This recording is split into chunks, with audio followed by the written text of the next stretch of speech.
Time's up. Admiral. Here it comes.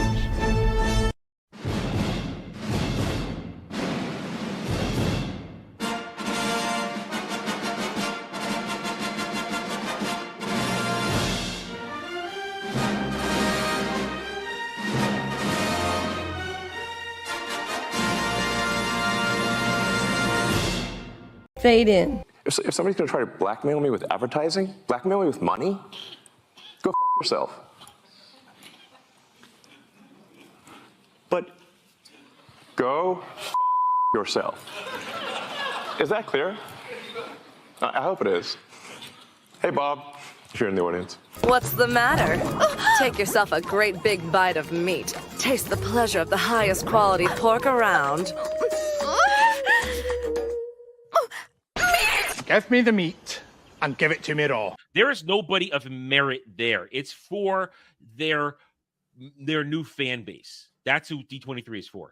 Everybody who went there knowing they sniff crotch and suck shit. Oh, these two girls when you kiss, they're gonna be hot. Oh, yo, you know Elizabeth Hurley's gonna get butt naked in this. People are not gonna enjoy that. They recast him. He's like 16 now, and he's got painted fingernails. And he's like, "Oh my god, let's cast a spell." Great Scott! You gotta watch it. You gotta hit the like button. We've got to get it up for him, guys. Come on, everyone who's watching this video needs to go over Don't there, say it like that. And share the video. We gotta keep going. Don't they have to get it up for me? Don't say it like that. God damn it. I'm still jerking off in front of my console. Impressive. The most impressive. But I also hate you a little because you go and make it your business to try to make fun or try to get in. Yes, exactly. Half-breed putting her crotch in my face. Who is that? I don't know that person anymore. I don't have to deal with them at all anymore. They're I don't even think about That's your best friend, your future boyfriend. Oh, God, why would you do that to me? Ah. God, I'd rather have Dermy as my boyfriend than that. Oh, God. I've been told by lore people for this stuff, for House of the Dragon, for the books. Yeah, Rhaenyra, she was into, dining at the Clam Slam. She was into that. Clam Slam. She slammed clams. She dined at the oyster bar. She was all into that. I am shocked. Shocked. Well, not that shocked. Who writes someone that's a genius and that everybody is over there sucking her toes, and then you got to come over here and then say something ridiculous like, hey, victimize me, daddy. I will twerk on her on the bed. I ain't going to do it in the middle of the dance floor. That's what I'm... Yeah, whatever. That's all right. Why? My brain didn't need that. I'd already seen too many pictures of Shooty today. What? Well, there's an image in my mind. I'm going to make the chattest possible, the most masculine, big deed, bulge out to the world, shoulders, muscles, maybe not bulge out to the world. You know what I mean, though? He's going to be out there. He's going to go out to Fetish, and he's going to slay as much puss as possible. Hey, my name is a pimp named Drees, and I believe I've misplaced some merchandise at this residence. Lord Jesus and the shepherds, where is daddy's money? I will not hesitate for one solitary second to put hands on somebody if I don't have my monies. But we're told that we don't like any of this because we're misogynists. We just don't like this stuff because we're women. And the only reason we're unhappy about the Rey movie coming out, because, guys, did you hear the Rey movie was canceled and uncanceled? Did you hear that? Dre, you heard that too, right? I did hear it. Wait, I did hear it. What did I do? You said because we're women. We hate it because we're women. Okay. I said it. All right. Yeah, see, now Ariel just arrived, and she's going to make sure that I remember that. Yes, we didn't want it to come out like this, but Adam is in fact trans. He's coming out of the closet. Him and Dermy are in a relationship. It's time.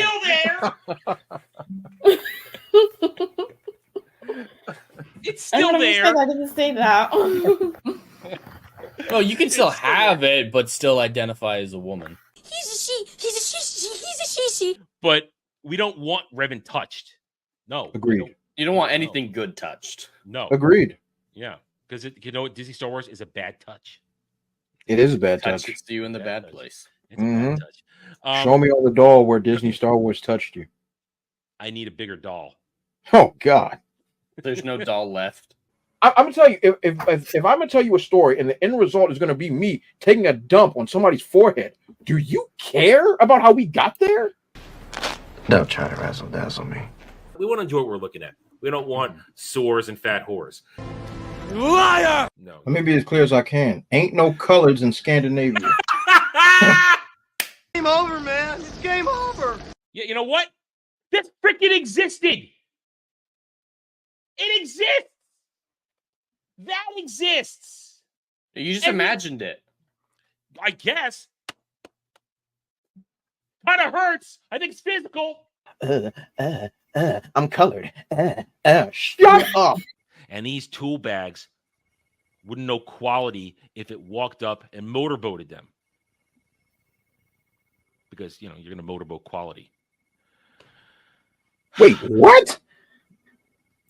Quality boobs. You want to motorboat quality boobs. There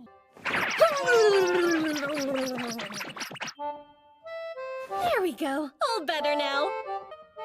Man, titties are the greatest things on earth.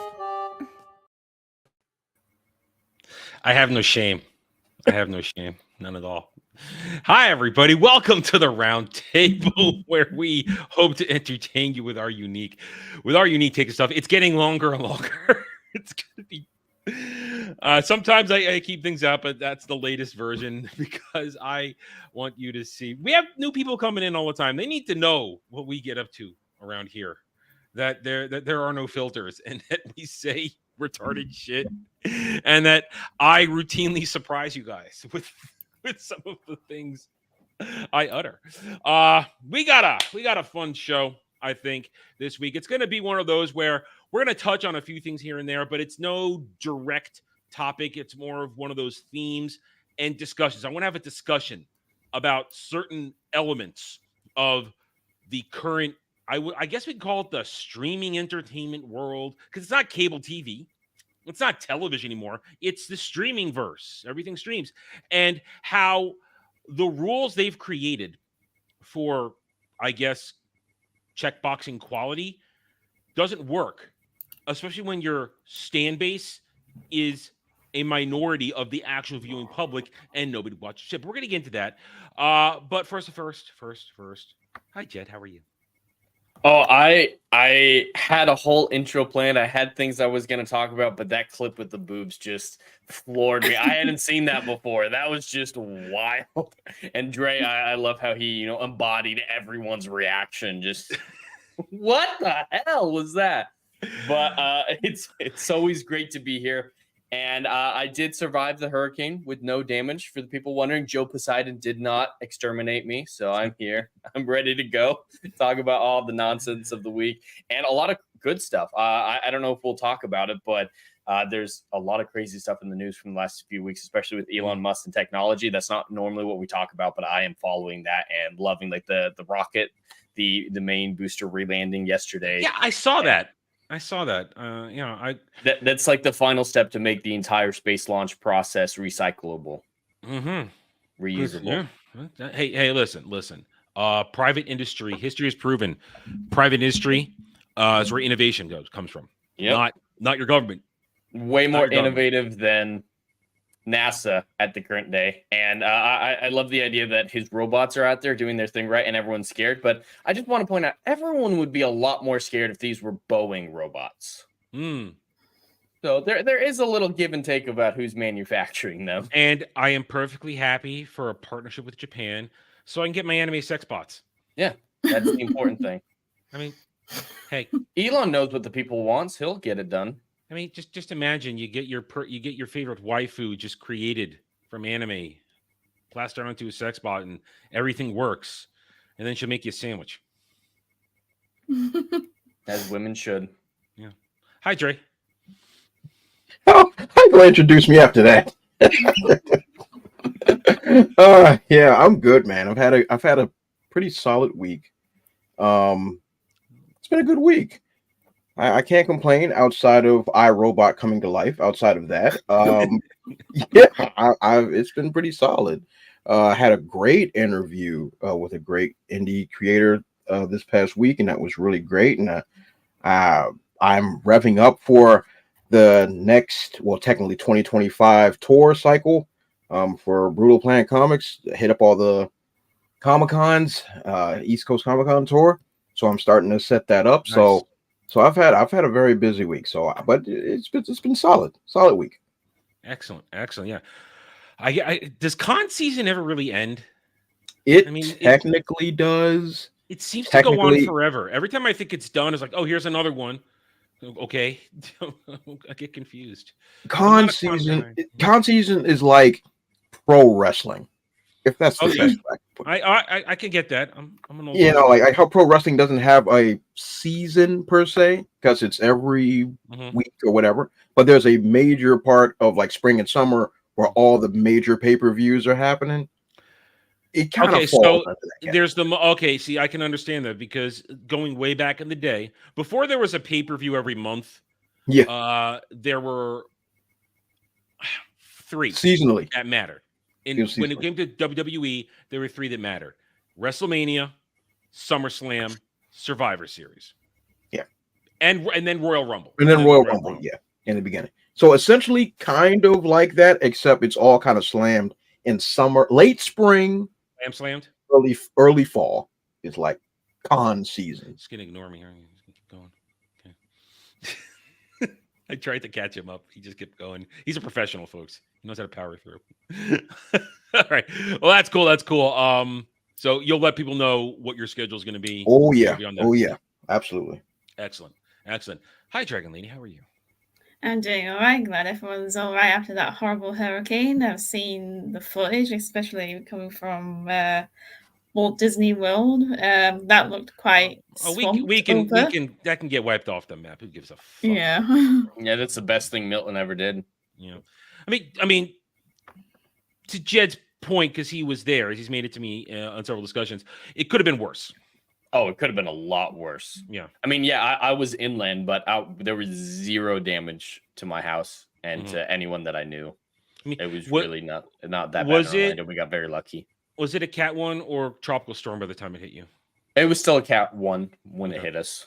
Just on the edge, like it had been Cat 2 just before it hit us. So outer bands and stuff like that. Yeah. It's still dangerous, but it is. But it could have been a lot worse if it hadn't stalled off the shore and decreased to a Cat 3 from a Cat 5. If it had been a Cat 5, Tampa might not be there anymore. Yeah, there's no Tampa left. Tampa might but not be there. I do know people who were in Tampa when it happened, and even they were saying that they were lucky and didn't get a whole lot of damage. They weren't on the actual shoreline, but they were close enough that they expected it to be a lot worse. And power loss seems to be the main problem that people in Florida experience. Yeah. Like that's the main drawback. But I had power and internet through all of it, so I was especially lucky. But yeah, that seems to be the worst that came out of it was power loss. All right, so and there still has been damage. So our thoughts and prayers are with those who are still trying to put their lives back together throughout the past 3 weeks of natural disaster storm stuff, because there are still people out there who are suffering. And so I hope they are able to get the help they need from true patriots who have gone out there to be good Samaritans and help out. And if you are watching and need something to relax to, we hope we entertain you this afternoon. So thank you all for being here. Hail and howdy to the chat. We are always happy to have you guys here because without you, we don't have a show. So both hail to the goddess and Algrim the Strong, my mods, here to keep the peace. One loves me, one hates me, but I can live with that. Hail Ruben X, how are you? Huzzah, son of Joxer. Going on the list. Good afternoon, Kale. How are you? Going on down. Hail to Fraser. That anime, I watched it last week, not so much out of desperation, but out of, is there anything left from last season that I haven't watched because that was from the summer season. I got one more show, My Hero Academia season 7 just ended the other day, and the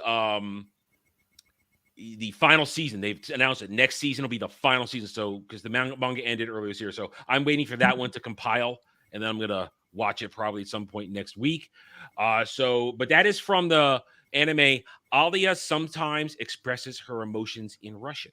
It's a little rom-com type of slice of life thing. There, I enjoyed it. It was actually quite nice, quite pleasant. I look forward to a season 2 because it looks like it's got enough source material for a season 2. So I'm looking forward to that. It was a surprise. It was one of my surprises of the season.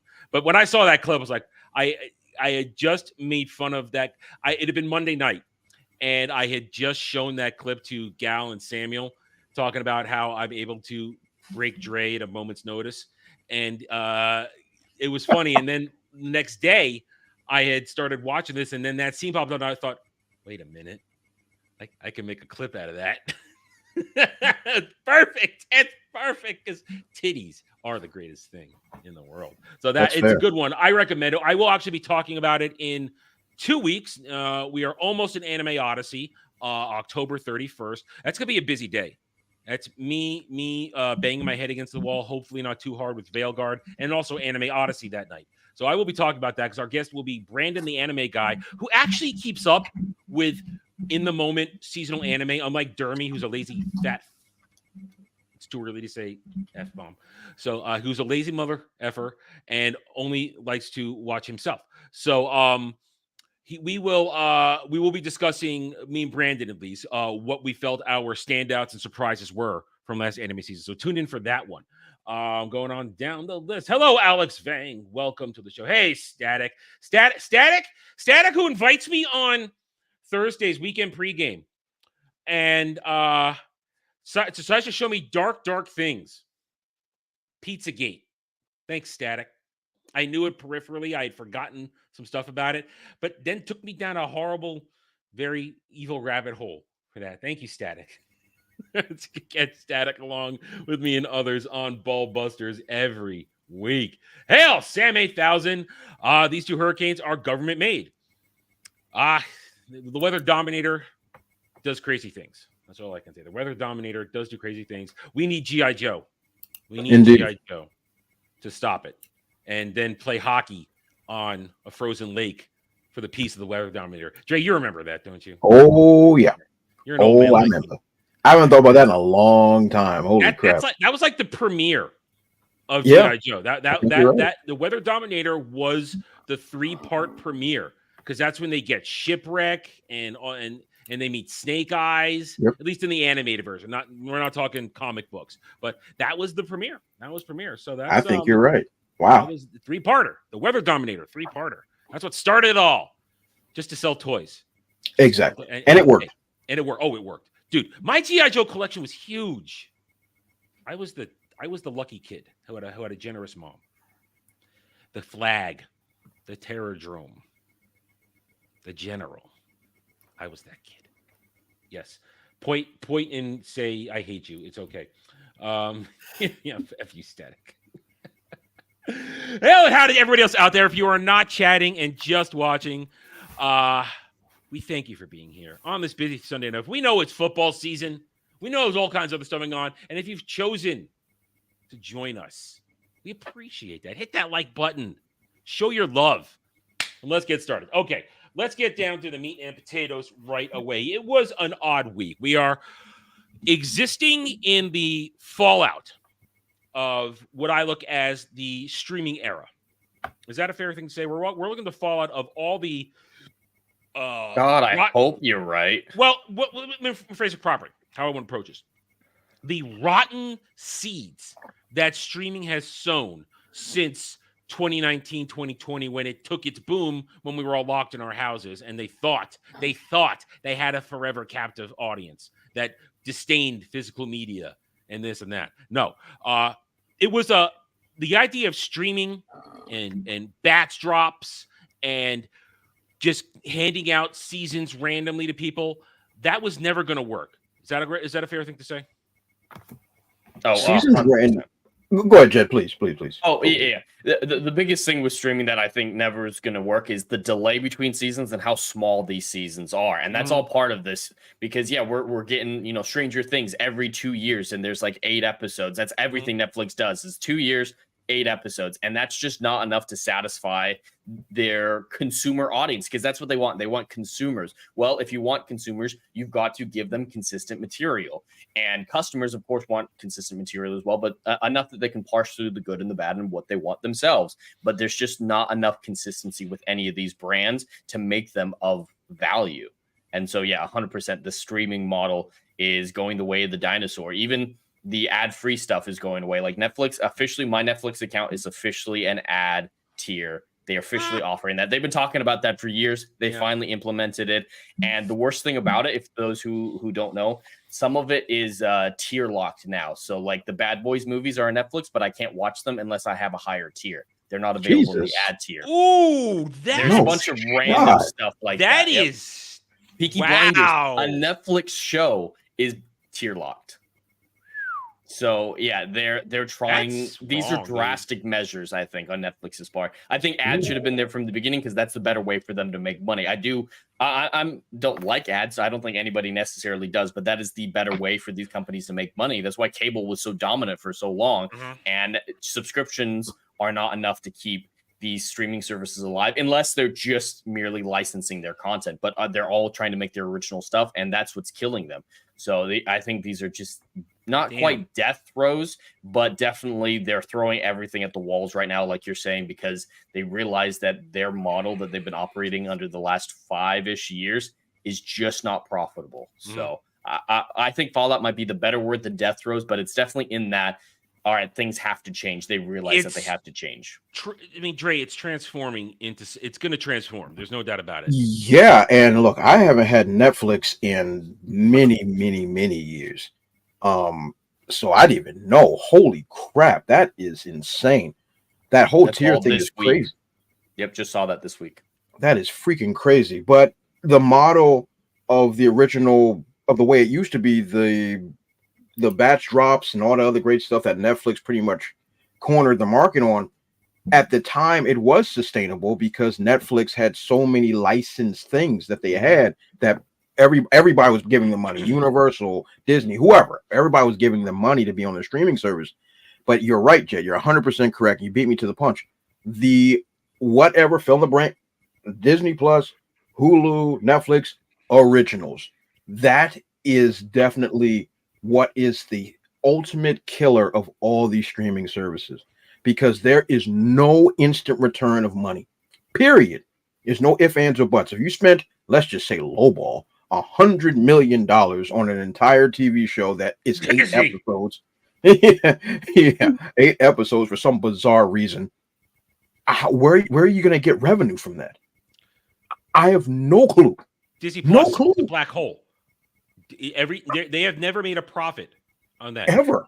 I mean, Disney Plus could be called the CW of streaming services. 100%.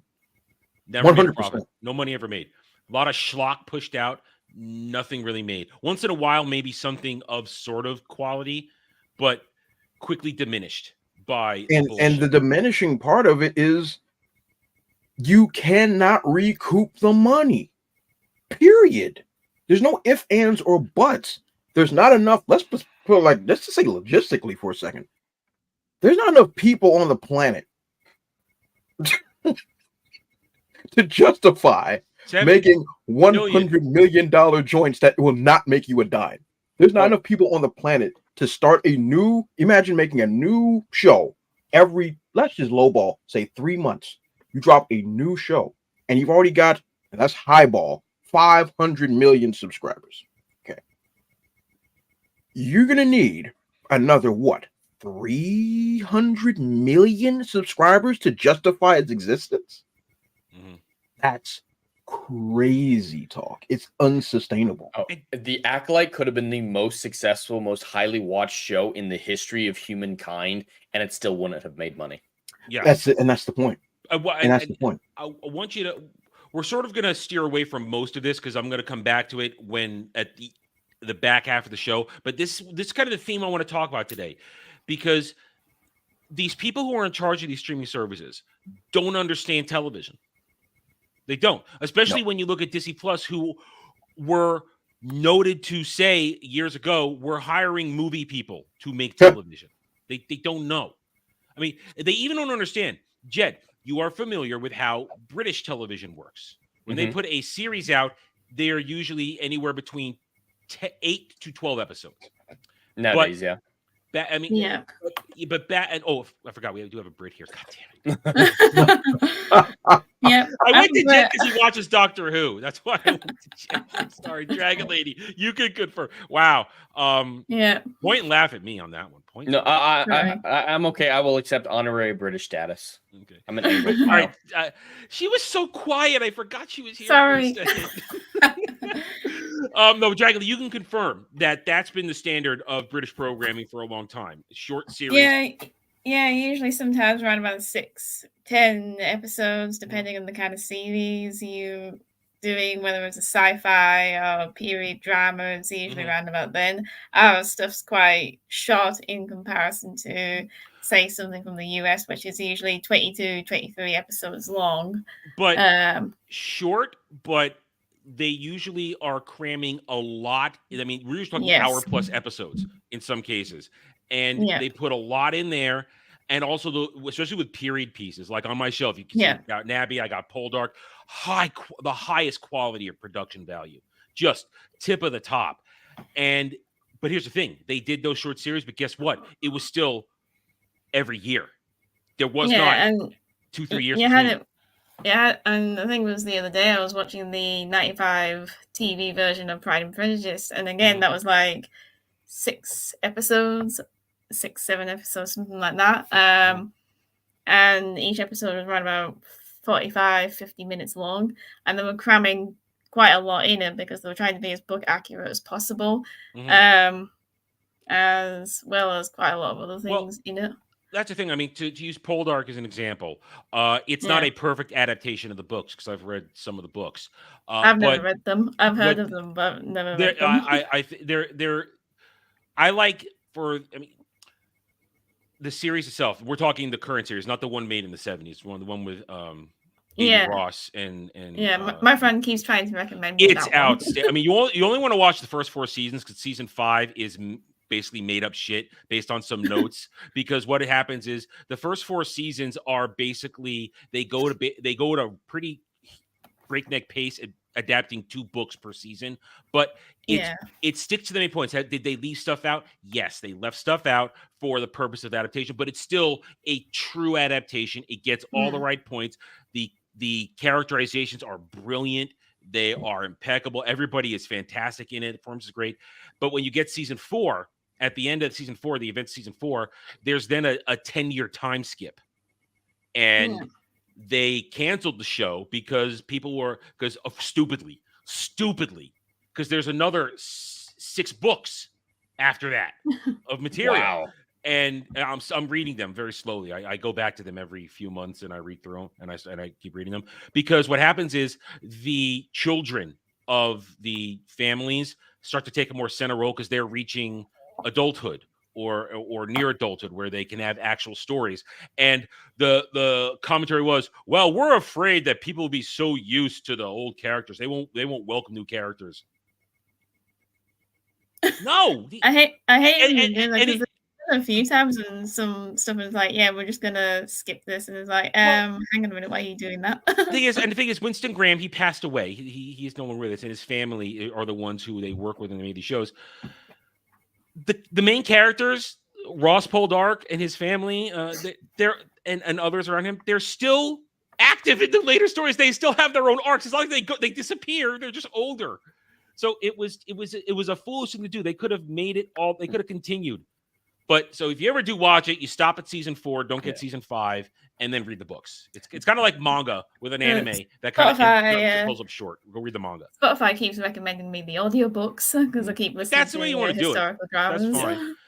Winston Graham is an interesting first-person perspective writing style. It takes a little getting used to, but it's good, and it really pulls you into it. But back on track though. Got a little tangent there. I recommend Poldark. It's a great series. I watch it at least once a year. It's a lot of fun. Also for the ladies, Aiden Ross, he's a thirst trap for the ladies. Is that Feely from the Hobbits? Yeah, I know he's in that. Okay, yeah, he's fantastic, and for the ladies, yeah, but also plenty pretty girls in it for the dudes, but he is total thirst trap for the ladies in that. He's got his shirt off in the first season all the time. And he's in good shape too. Dude is fit. Oh, you love that, don't you? I love it like Derby loves it. No. Hey, Derby was at the Blue Oyster Bar last night, so he had a good time. But anyway, back on point. I got a little tangent. Back on point. I forgot what the point was. The point was, you brought it up. These shortened seasons that take then 3 years to make here in the West. They tried to emulate the British short season by cramming a lot in there. Problem is, when you take years between it, it loses gas. And then we get into what I want to talk about first here now, as part of this whole theme today. The lies of the streaming rating system. It's lies. Jed, how often do we bring up Nielsen because they are so-called the most reliable, but now they do everything with million minutes viewed, and it's an unreliable metric. Oh yeah, it's the least retarded person at a convention of retarded people. Like it's the most normal person at the Special Olympics. That's what Nielsen's is. Okay, I can go with that. I can appreciate that. But what you have here is we're gonna go probably for the last time in a while. We're going to look at Rings of Power. We don't need to go back to the Acolyte because we know that story. Trey, you didn't even watch it. Just stop. You didn't even watch it. Rings of Power. You have not seen what I have seen, Dre. Oof. You have not suffered what I have suffered. You have not seen the resting bitch face we have seen. It's a pleasure. I've seen the footage, unfortunately. So let's go back. This is August 26th, September 1st. This, I believe, was the premiere. I saved it. This was. You get them in order this time? No, this is the Nielsen one. It's the only one I saved. I have a Nielsen one from then. I do have them, but I do have those in order. I do have the Samba in order this time. I made sure. Shut up. So here, this was, I believe, the premiere, the triple premiere, the 10-15 million minutes viewed. Million minutes viewed. Yeah, and here's the thing. We pointed this out. Jed, you wisely pointed this out. Rings of Power. It just says Rings of Power. It doesn't say season 2 because it's accounting for all the episodes. That means the stands could have organized and watched all of season 1 again into season 2. And this would be the collective minutes watched for the Rings of Power as a series, correct? Oh, that's absolutely correct. I mean, and even normal people do like to rewatch seasons of television in the lead up to a new season's release. But absolutely. They absolutely were collectivizing on Twitter, talking about watch parties and stuff like that. So they were already going to do this. But yeah, Nielsen's, it's very inconsistent with these metrics if it includes the previous seasons or not. Like The Boys season 4, it actually had The Boys S4 under the program name to delineate that it was only for that, and the number of episodes reflected that it was just The Boys. So I don't know who controls this. Is this something that maybe Amazon can tell Nielsen's, hey, do it for all of them? I don't know who's in charge of that, whether or not it's the Nielsen side or the distributor side. But either way, you can't have a reliable metrics when it's inconsistent like this, and it's not obvious to people who aren't like us obsessively watching the Nielsens and breaking them down. To a normal person, they might just look at this and immediately assume naturally that this was just the new episodes, and that's very deceptive.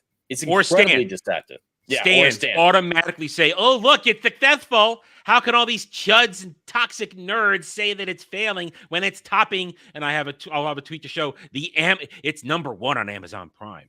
That means nothing. Yeah. Just because it's got a lot of numbers, it doesn't mean that it's successful or well liked or anything. Look at Doctor Strange 2, and barely anyone liked that film at all. As an example.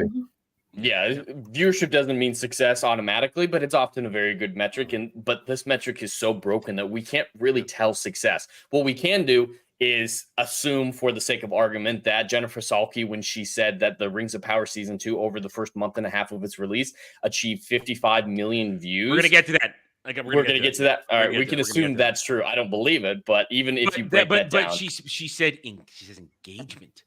Very careful. She uses the word engagement, which makes a big difference. Yeah. But yeah, Nielsen's here. That's 11 episodes over a week period. That could mean anything. that could literally mean these stands who are crazy people watched it on repeat. Some of them even mentioned that in the lead up, they did that. They watched season 1 over and over and over again. So that's why minutes watched is never going to be an accurate metric, especially with bulk releases, because this isn't just season 1 watches. It's all 3 episodes of season 2's premiere combined. So when you add in all of that together, the fact that it's only gotten 1 billion minutes watched is actually really bad. Even I made that mistake thinking it was just those 3 episodes when we looked at this, because the 11 didn't register, because I was operating still under Acolyte settings of we're just looking at, because Nielsen was perfect for seeing how bad the Acolyte was, because it was just on that weekly basis. People were just watching that 1 episode. It's effective for the first season, but then after that, if they keep them all combined, it loses. I want you to note right here, this show, Chaos. We're going to come back to this. Oh God, I hate that thing's existence with a We're gonna. burning passion. I know exactly why you do, and Jed will make it clear why he hates it. But note this show, it got canceled last week. We're gonna come back to this and kind of the crying that has erupted from that, along with another show called Dead Boy Detectives. Oh God, what? I'm put a pin in that. We're gonna come back to that's for the second half discussion of the stream today. Well, while we're talking about the screen real fast, or this image real fast, did anybody realize that there was a new season of Umbrella Academy that just came out? No, because nobody cares. And like Rings of Power, it has all 37 episodes combined, and this is what it got. I dipped out after season 3. Season 1 I think is incredible, but besides that, especially I never when got into it. Elliot Page started to become a factor in the plot, it definitely dove off a cliff for some people. Well, oh wow. Whoa, rewind for a hot second. So when the show started, Elliot was Ellen, right? Yes. Make sure I'm not retarded. Yes, for 2 seasons. So now that she's a dude, now that's part of the plot? Yes. This is why nobody watches new stuff. This is why. For season 3, showed up as Elliot, obviously, and filmed all of season 3 as Elliot, right? But they specifically didn't use pronouns until they could go through the plot to say, oh, this character's trans now. And then they started using he, because they didn't want to use she and offend Elliot on set. So they avoided pronouns until they could get it into the story and work it out. Elliot isn't a he or a she, it's an it at this point. It's an it. And yeah, season 3 had its own issues too, like a man getting blamed for being sexually assaulted. That was a great thing.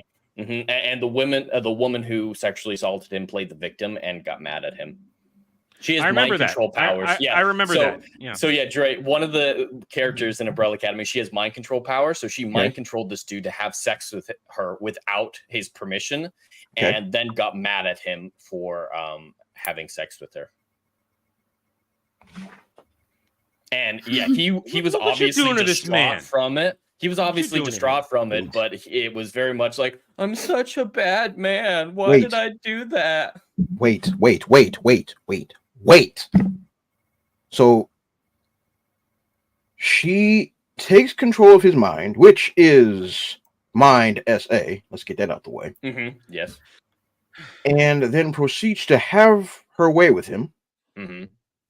Oh, and he's able to say no throughout the whole thing. So her mind control is really weird. It's basically Simon Says, kind of. Like, she has to say it a certain way, and then you do whatever she says. But if she doesn't say don't talk, you can still talk. So his body is having sex with her while he's saying, please stop, don't do this. Wait, and they actually show that, him saying no? And yeah, the show actually frames it as his fault, and he has to apologize for it at the end of the season. And it's 100% framed as he's the bad guy. Oh my stars. What is happening to television? Oh my Lord. So happened. This happened already. It's all that was a couple years ago. That was a previous season. So this gentleman was violated, and then she blames him for her violating him? Because she had a husband. So she cheated, and she's like, you made me cheat. For God's sake. I think that's what it was. There was a man.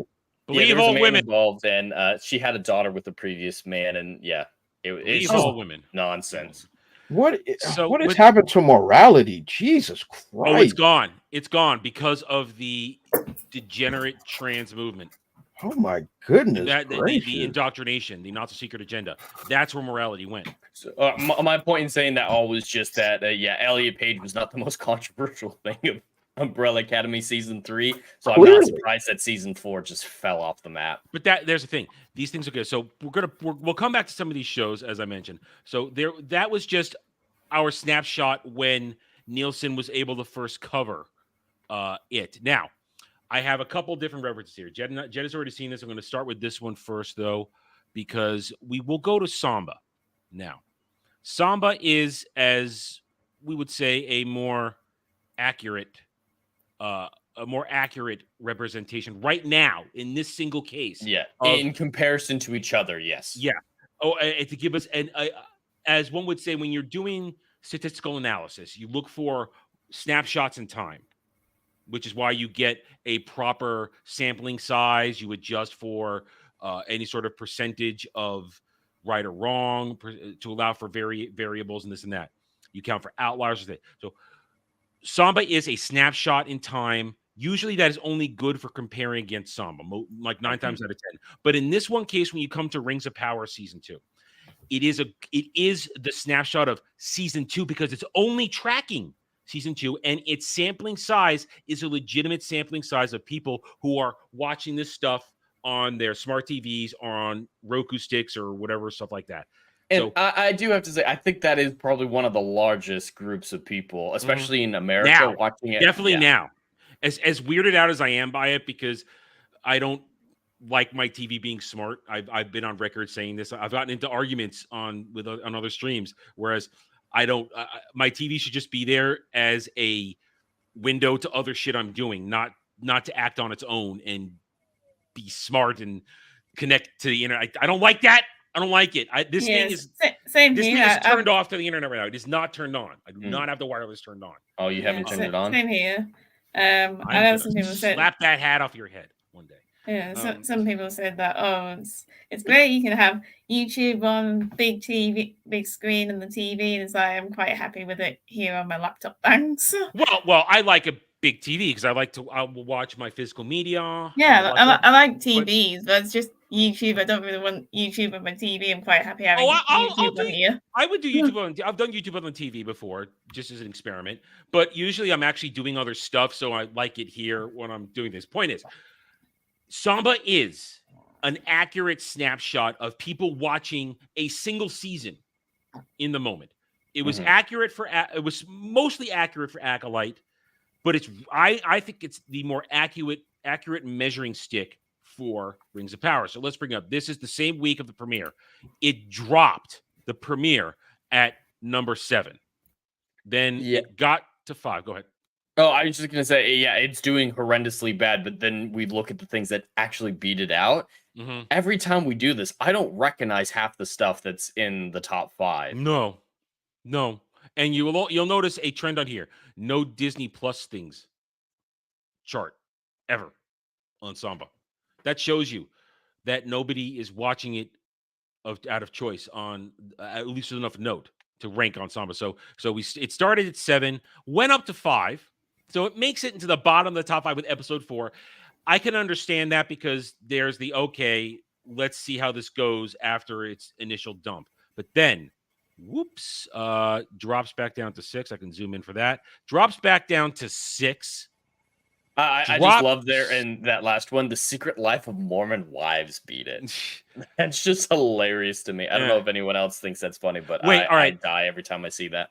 Does Hulu count as Disney Plus? Did I just make it? No, it's a different streaming platform. Okay. It's obviously still owned by Disney, or at least majoritarily so. And there are shows that are on both, but it's still a separate entity for now, at least. Okay, so they're was merge, 1 through 3. Here's 4. Episode 5, episode 6. When Penguin premieres, and Penguin just annihilated. So the Rings of Power got under 1 million. Its opening weekend, or its opening week for those 3 episodes on Samba. 902,000, I think it was. Yeah, it was something like that, under 1 million. And Penguin got 3.2 million, I think.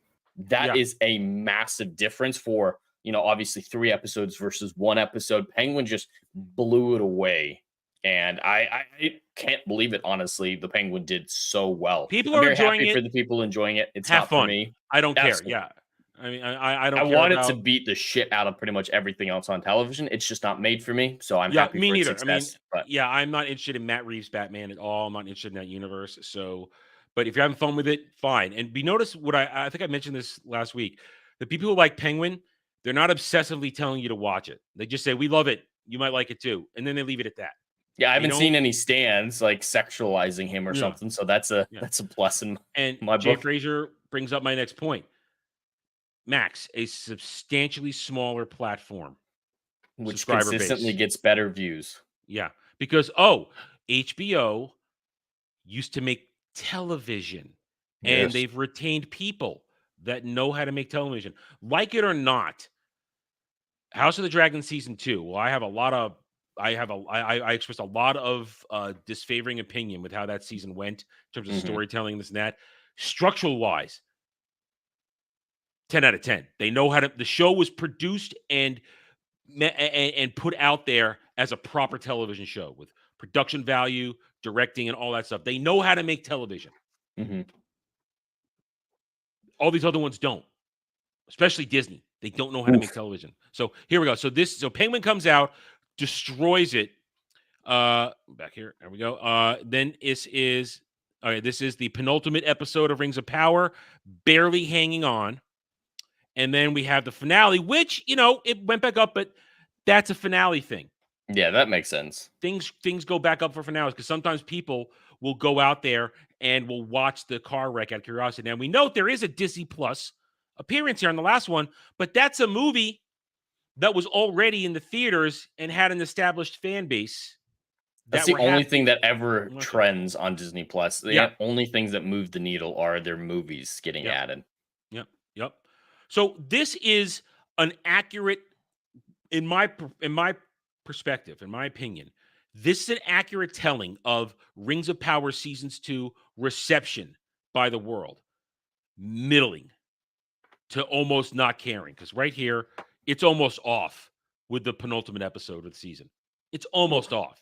And something we talk about a lot is that there is a matter of perspective and more going into the Rings of Power versus other shows. So like Jailbreak, I don't know what that is, but I can assume it had a very low budget. So just being on the top 10, you could call Jailbreak an absolute success. But Rings of Power is its own thing. It's one of the highest budgeted shows of all time. So it needs to be top 3 every single episode. I think it's the highest. I think Citadel just beat it.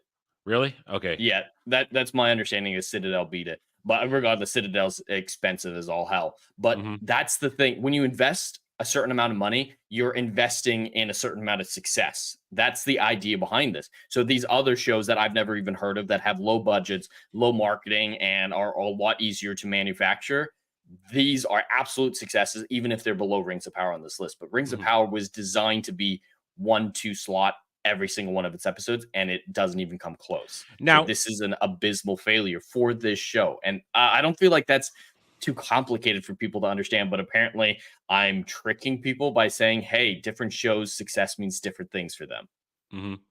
Now, let's note this right here. Here is the premiere, August 26th, September 1st, the first 3 episodes. Episode 4, September 2nd to September 8th. Episode 5, September 9th, September 15th. Now, on Nielsen, it was holding essentially for the first 4 episodes, the top 2 slots on originals and slightly falling on overall. Let's go back to Nielsen real quick now. Let's go back to Nielsen and show you, because they just dropped last night the episode 5. What do you think's happening? Hazard a guess. What do you think's happening with Rings of Power on Nielsen now, which is not as reliable in this case, but now we are seeing cracks in it. What do you think's happening with Rings of Power? I'm hoping it's bottom 5. It's definitely tanking. It didn't It's The show's over, right? I'm not retarded, right? No.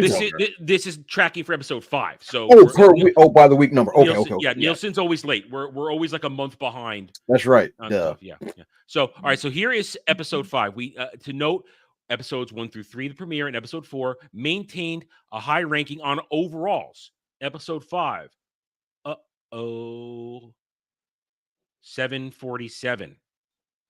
Starting to slip. Originals. Still number 2, but that's a really big gap.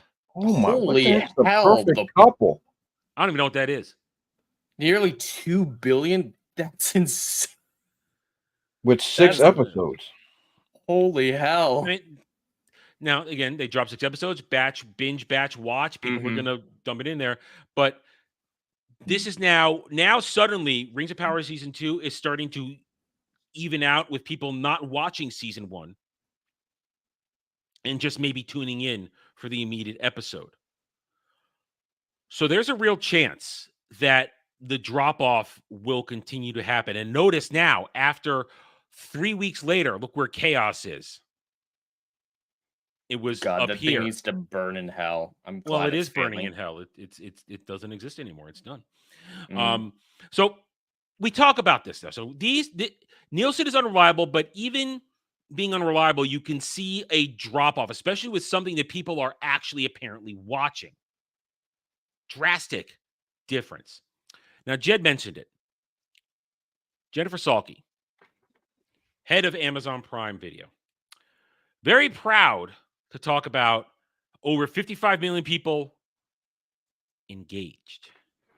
Yeah. What does that mean? Yeah, let's read this. Let's get her exact phrasing. Okay, let's see what it was.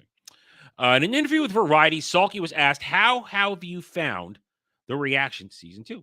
She replied, obviously very different marketing levels and all of that to season 1. Yeah, you didn't put out trailers on YouTube that got destroyed on a weekly basis. You kind of skipped that phase because it didn't go so well the first time. And you didn't try to super fan it up. No super fan. I forgot about those videos. Oh God, I'd memory hold the peeing man. Whoa! I was wondering who was going to bring up the peeing man first. Whoa, you. Man! Yeah, there were a bunch of like fake Instagram, TikTok stars or whatever who were brought in for Rings of Power season 1 to hype it up, watch the first 2 episodes, and act like it's the greatest thing ever. And at this little castle that they were brought to, some of the footage has this dude just peeing on a wall behind them. What? What? What? When we were all going over it, the autists were scouring the video frame by frame, and they stopped at one point, and you can just see some dude in a frame while one of the super fans are gushing, standing. It looks like he's taking a piss. He's just standing there draining the lizard against like the castle wall. Of course he was. Of course he was. And what makes this better, Dre, is one of the most famous or one of the most memorable of these fake, social media stars. After the show started coming out, she was asked if she's watching it and enjoying it on her channel or whatever. And she said, well, House of the Dragon started, and I'm just loving that so much that I haven't even started Rings of Power yet, I guess. How many episodes are there? There's 5. Wow. Yeah, no, I haven't even started. House of Dragons is just so good. I can't be bothered with Rings of Power.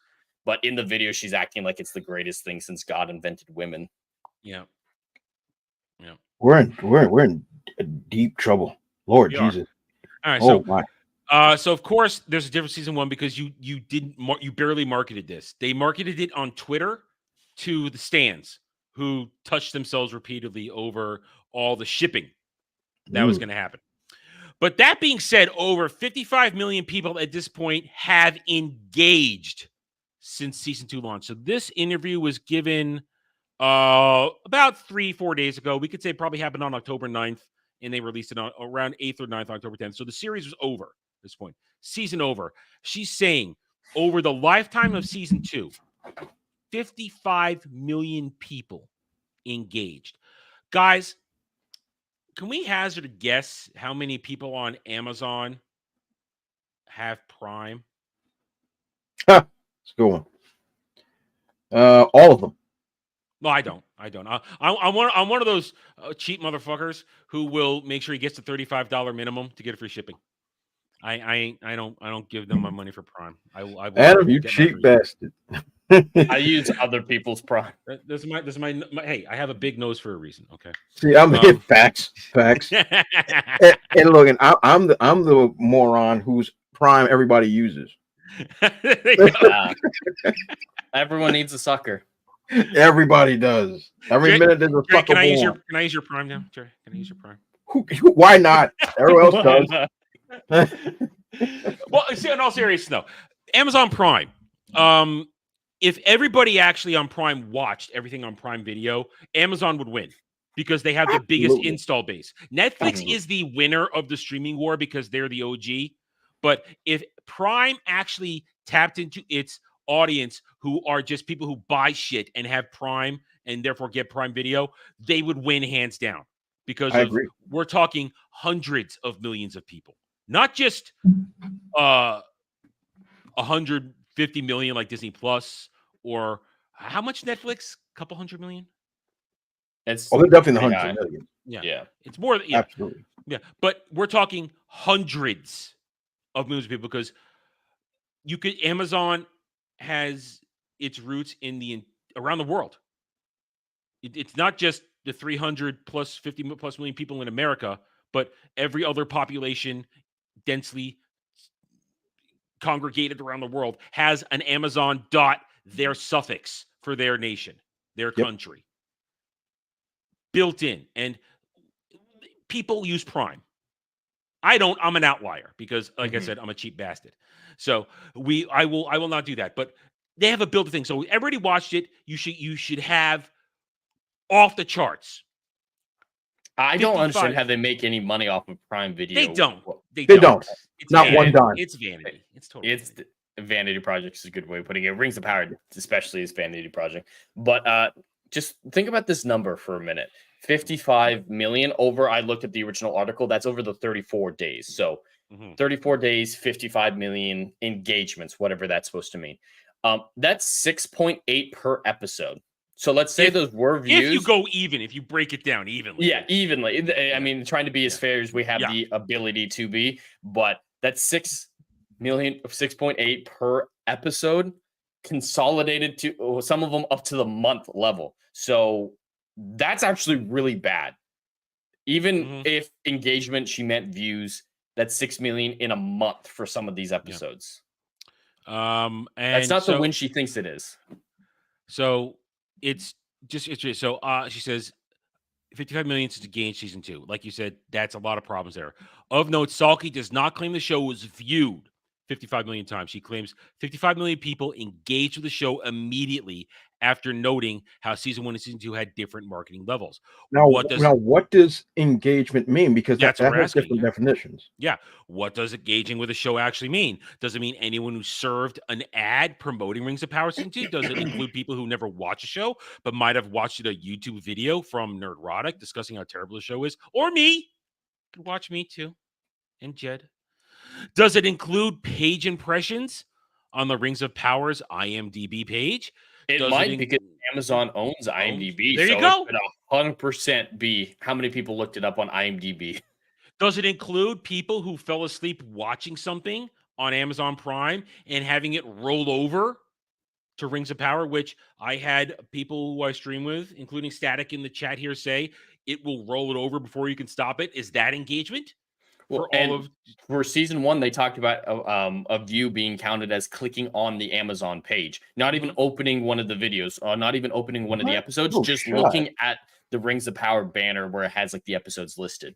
So yeah, even taking this as engagements views, it's a failure. But when you break down what engagement actually means, it could mean anything, but all the interpretations are it's a disaster. This is not a win. Why are you bragging about this? No interpretation of this phrase can lead to the show is successful. I mean, it's not a win. Let me bring this up right here. Let me attach it to the thing here. See if I can get. There we go. Where these guys want to. Here's a stand, a complete and total stand. I don't mean start out for, but when nobody calls it trop, everybody says ROP. So that's everything. We want to call it trop. When Rings of Power haters say the show is a ratings flop, I don't know what the hell they're talking about. I'm so confused. Seriously. Amazon reporting it's the most viewed on Amazon. Oh, come on. That doesn't mean shit. That's meaningless. It's like saying I'm the most important person in this room and I'm the only person in this room. That's a good one. Of course. If I'm the only person in the room and I'm just taking care of myself, of course I'm the most important person in this room. So if it's the biggest show on your channel, of course it's the most viewed show on your streaming service. I guarantee if Reacher had a new season right now, launched at the same time as Rings of Power, it would dwarf. Oh, absolutely. Rings of Power. Citadel Diana did just come out, so that is a fair comparison, even though no one has any idea what Citadel is, even though the Russo brothers are involved. It's insanely expensive. But yeah, what else that's popular came out? I think they specifically keep Rings of Power coming out away from all the other releases so that they can brag about stuff like this. It's the most successful thing. It's top 10 on Amazon Prime. They just eliminate its own competition to make it look like it's winning. Yeah. So this is the stand mentality. It's big corpo tells me something, I believe it because I'm a dog waiting for you to take a dump in my mouth, or I'm waiting for the dog to dump. Lord. You know the meme. God damn it! I totally. I know, but God. Moving on. Just not dwelling on my boomer moment. This is how the retards think.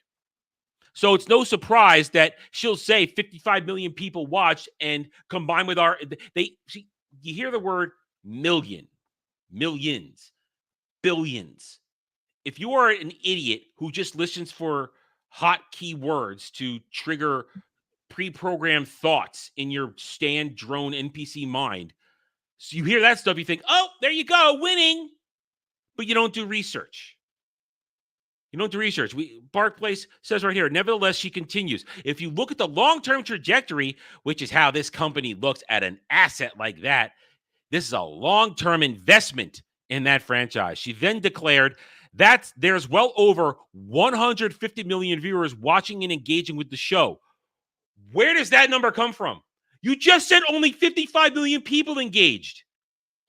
Why would you start with engagements if you were going to say 150 million views? Yeah, so you just make a great point. Make it make sense. What are you talking about? This is word salad. This is word salad meant to confuse and play to low information idiots. Well, it contradicts itself. Just like they point out in the next paragraph, if only 55 million people engaged with it, whatever the definition of that is, that means the number who viewed it has to be lower or equal to or lower. It can't be nearly 3 times as much. That is just insane. These people don't know how basic numbers work. Yep. And, Park Place pointed it out right there. We just said it. So this whole thing is ridiculous. And we have to remember, when season 1 ended, it lost 70% of its audience from the premiere to the finale. Nielsen data reveals the Rings of Power total minutes watched declined by over 26% as Salky tries to spin this. We just talked about these numbers. Now, we are laymen here. We are not numbers guys, not hardcore numbers guys. I definitely am not. We're not autistic. Yeah, we do our best. That's fair. We don't register it on a certain level. I don't have the sources that I can either get numbers for or properly dig into it. But some of these guys here who do this stuff are. Data tracking from firm Nielsen released new data that shows, now this is the tracking numbers, not just what we showed you, but now we're getting into somebody looked into the nuts and bolts of it that they can get, that Nielsen provides. Data shows that watch time for Rings of Power Season 2's third week on its top 10 charts declined over 26% as Salky claimed that it was a success. Nielsen revealed via Variety that Lord of the Rings Power saw a total minutes watched. This is what we just looked at, which is what I just showed you. That's a sharp decline. That means people have stopped watching. Even by the messed up metric of million minutes viewed, people stopped watching. So now for episodes 6, 7, and 8, I feel safe saying We're guaranteed to watch it sink into the bottom 5. I don't think it's going to fall off completely. Hope it does. Well, the battle episode, please let it be the battle episode that it falls off. I don't think it can fall off completely, but what I think is that because of the way we described it, it's got all the episodes counted for both seasons. I don't think it'll fall off for that reason. That's the reason I don't think it falls off. There's too many extra factors making it cling to life. But I think it may be at 9 or 10 by the finale. Even though Samba had it rise, that's that thing. Samba, just Samba. Nielsen takes in everything into account. So it may register, and that would be a interesting fact to point out. They can claim it's the number 1 on Amazon Prime on this moment. But when we get to, well, was this that period of time? Hang on. Yeah, so when we get 12th. Yeah, so that was this week. Yeah, it's like this because the stands are watching it over again. How many times do I see the stands constantly saying, I'm stuck on this part. I'm rewatching over here. That's what they're doing. They're juicing it. They tried to do it with Acolyte and it failed. Now, I'll wager there are more Rings of Power fans than there are Acolyte fans. I'll wager that. I can believe that. I can guarantee that's accurate. So they might be able to fudge these numbers on Amazon, and make it show up, but it's still registering the point that there's a decline. And when they're the only ones left watching, which is the big secret that the shills and the corpos and the stands don't really like to talk about, the big secret that the core audience, the people who are really the diehards for this, are the minorities. They're the minorities. They aren't us. To steal their phrase, there are more of us. Absolutely. And it's been proven. So they want to pretend. Sulky wants to pretend that it's a big success. Numbers are doing that. So I find it really strange when she comes out and says, we might buy the rights from Embracer Group. Now, Amazon has the money. There's no doubt. There's no doubt. This wouldn't, I don't know how this would register as Rings of Power being a success. This is them trying to get the rest of it so they can butcher it more. Oh, aren't you ready for, as soon as Rings of Power is over, they're going to remake the original trilogy following off the lore of Rings of Power? Ain't no way. Using the same actors. Well, I mean, Jesus, Jed, how many times have we said now, these idiots who support this, they think this shit is canon. They think it's better than Peter Jackson's or Tolkien stuff. They do. They should have said it's an improvement. All right. I'm going to bring it up. I wasn't going to bring it up, but I am going to bring it up since you brought that up. Since you brought that kind of freaking topic up. Where is it? I saw it. Well, while you look that up, part of what Jennifer Salke said in that interview that we haven't talked about. Here it is. I got 2 from the Mary Sue. Oh yeah, the Mary Sue stuff. The Mary Sue. I saw one of them. Here they actually have the nerve to say it's doing Rings of Power is doing Tolkien lore better than the movies. Big question. Are they blind? Yes. No, but they're very gay. They're very gay, yeah. Because then I couldn't find it right away, but there's another one in here that said the Rings of Power were not you can't either. Yeah, but it was done with love and respect. It was a lot more accurate. We're talking about 95% accurate versus 3. There is no to say it's grounded in lore is bullshit because Galadriel doesn't exist in any of the scenarios or stories they're projecting in Rings of Power. She's not there. Are you acting like canon and lore are such vastly different things that they don't coexist? Are you going to make me play the clip? Are you going to make me play the clip? I am so tired of people hating on this show. Yes, it is not perfect. This show is not Lord of the Rings. It is an original story. It does not have to follow Tolkien's lore and timelines. You need to watch it as if Lord of the Rings did not exist. If you saw this show and had never heard of Lord of the Rings before, you would not be so negative.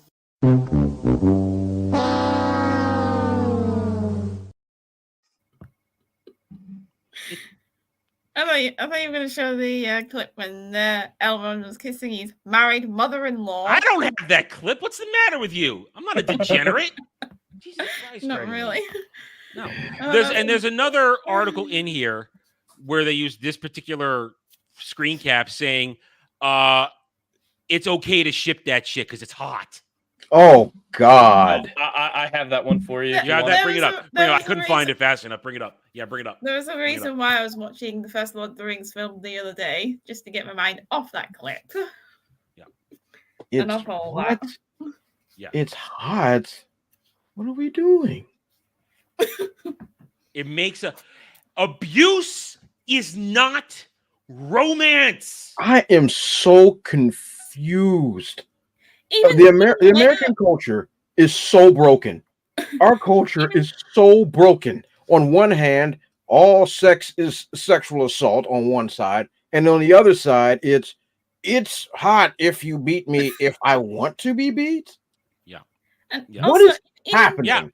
What is happening? Even the Lego games got Lord of the Rings right. And that's saying something when even Lego gets it right. Gracious Lord.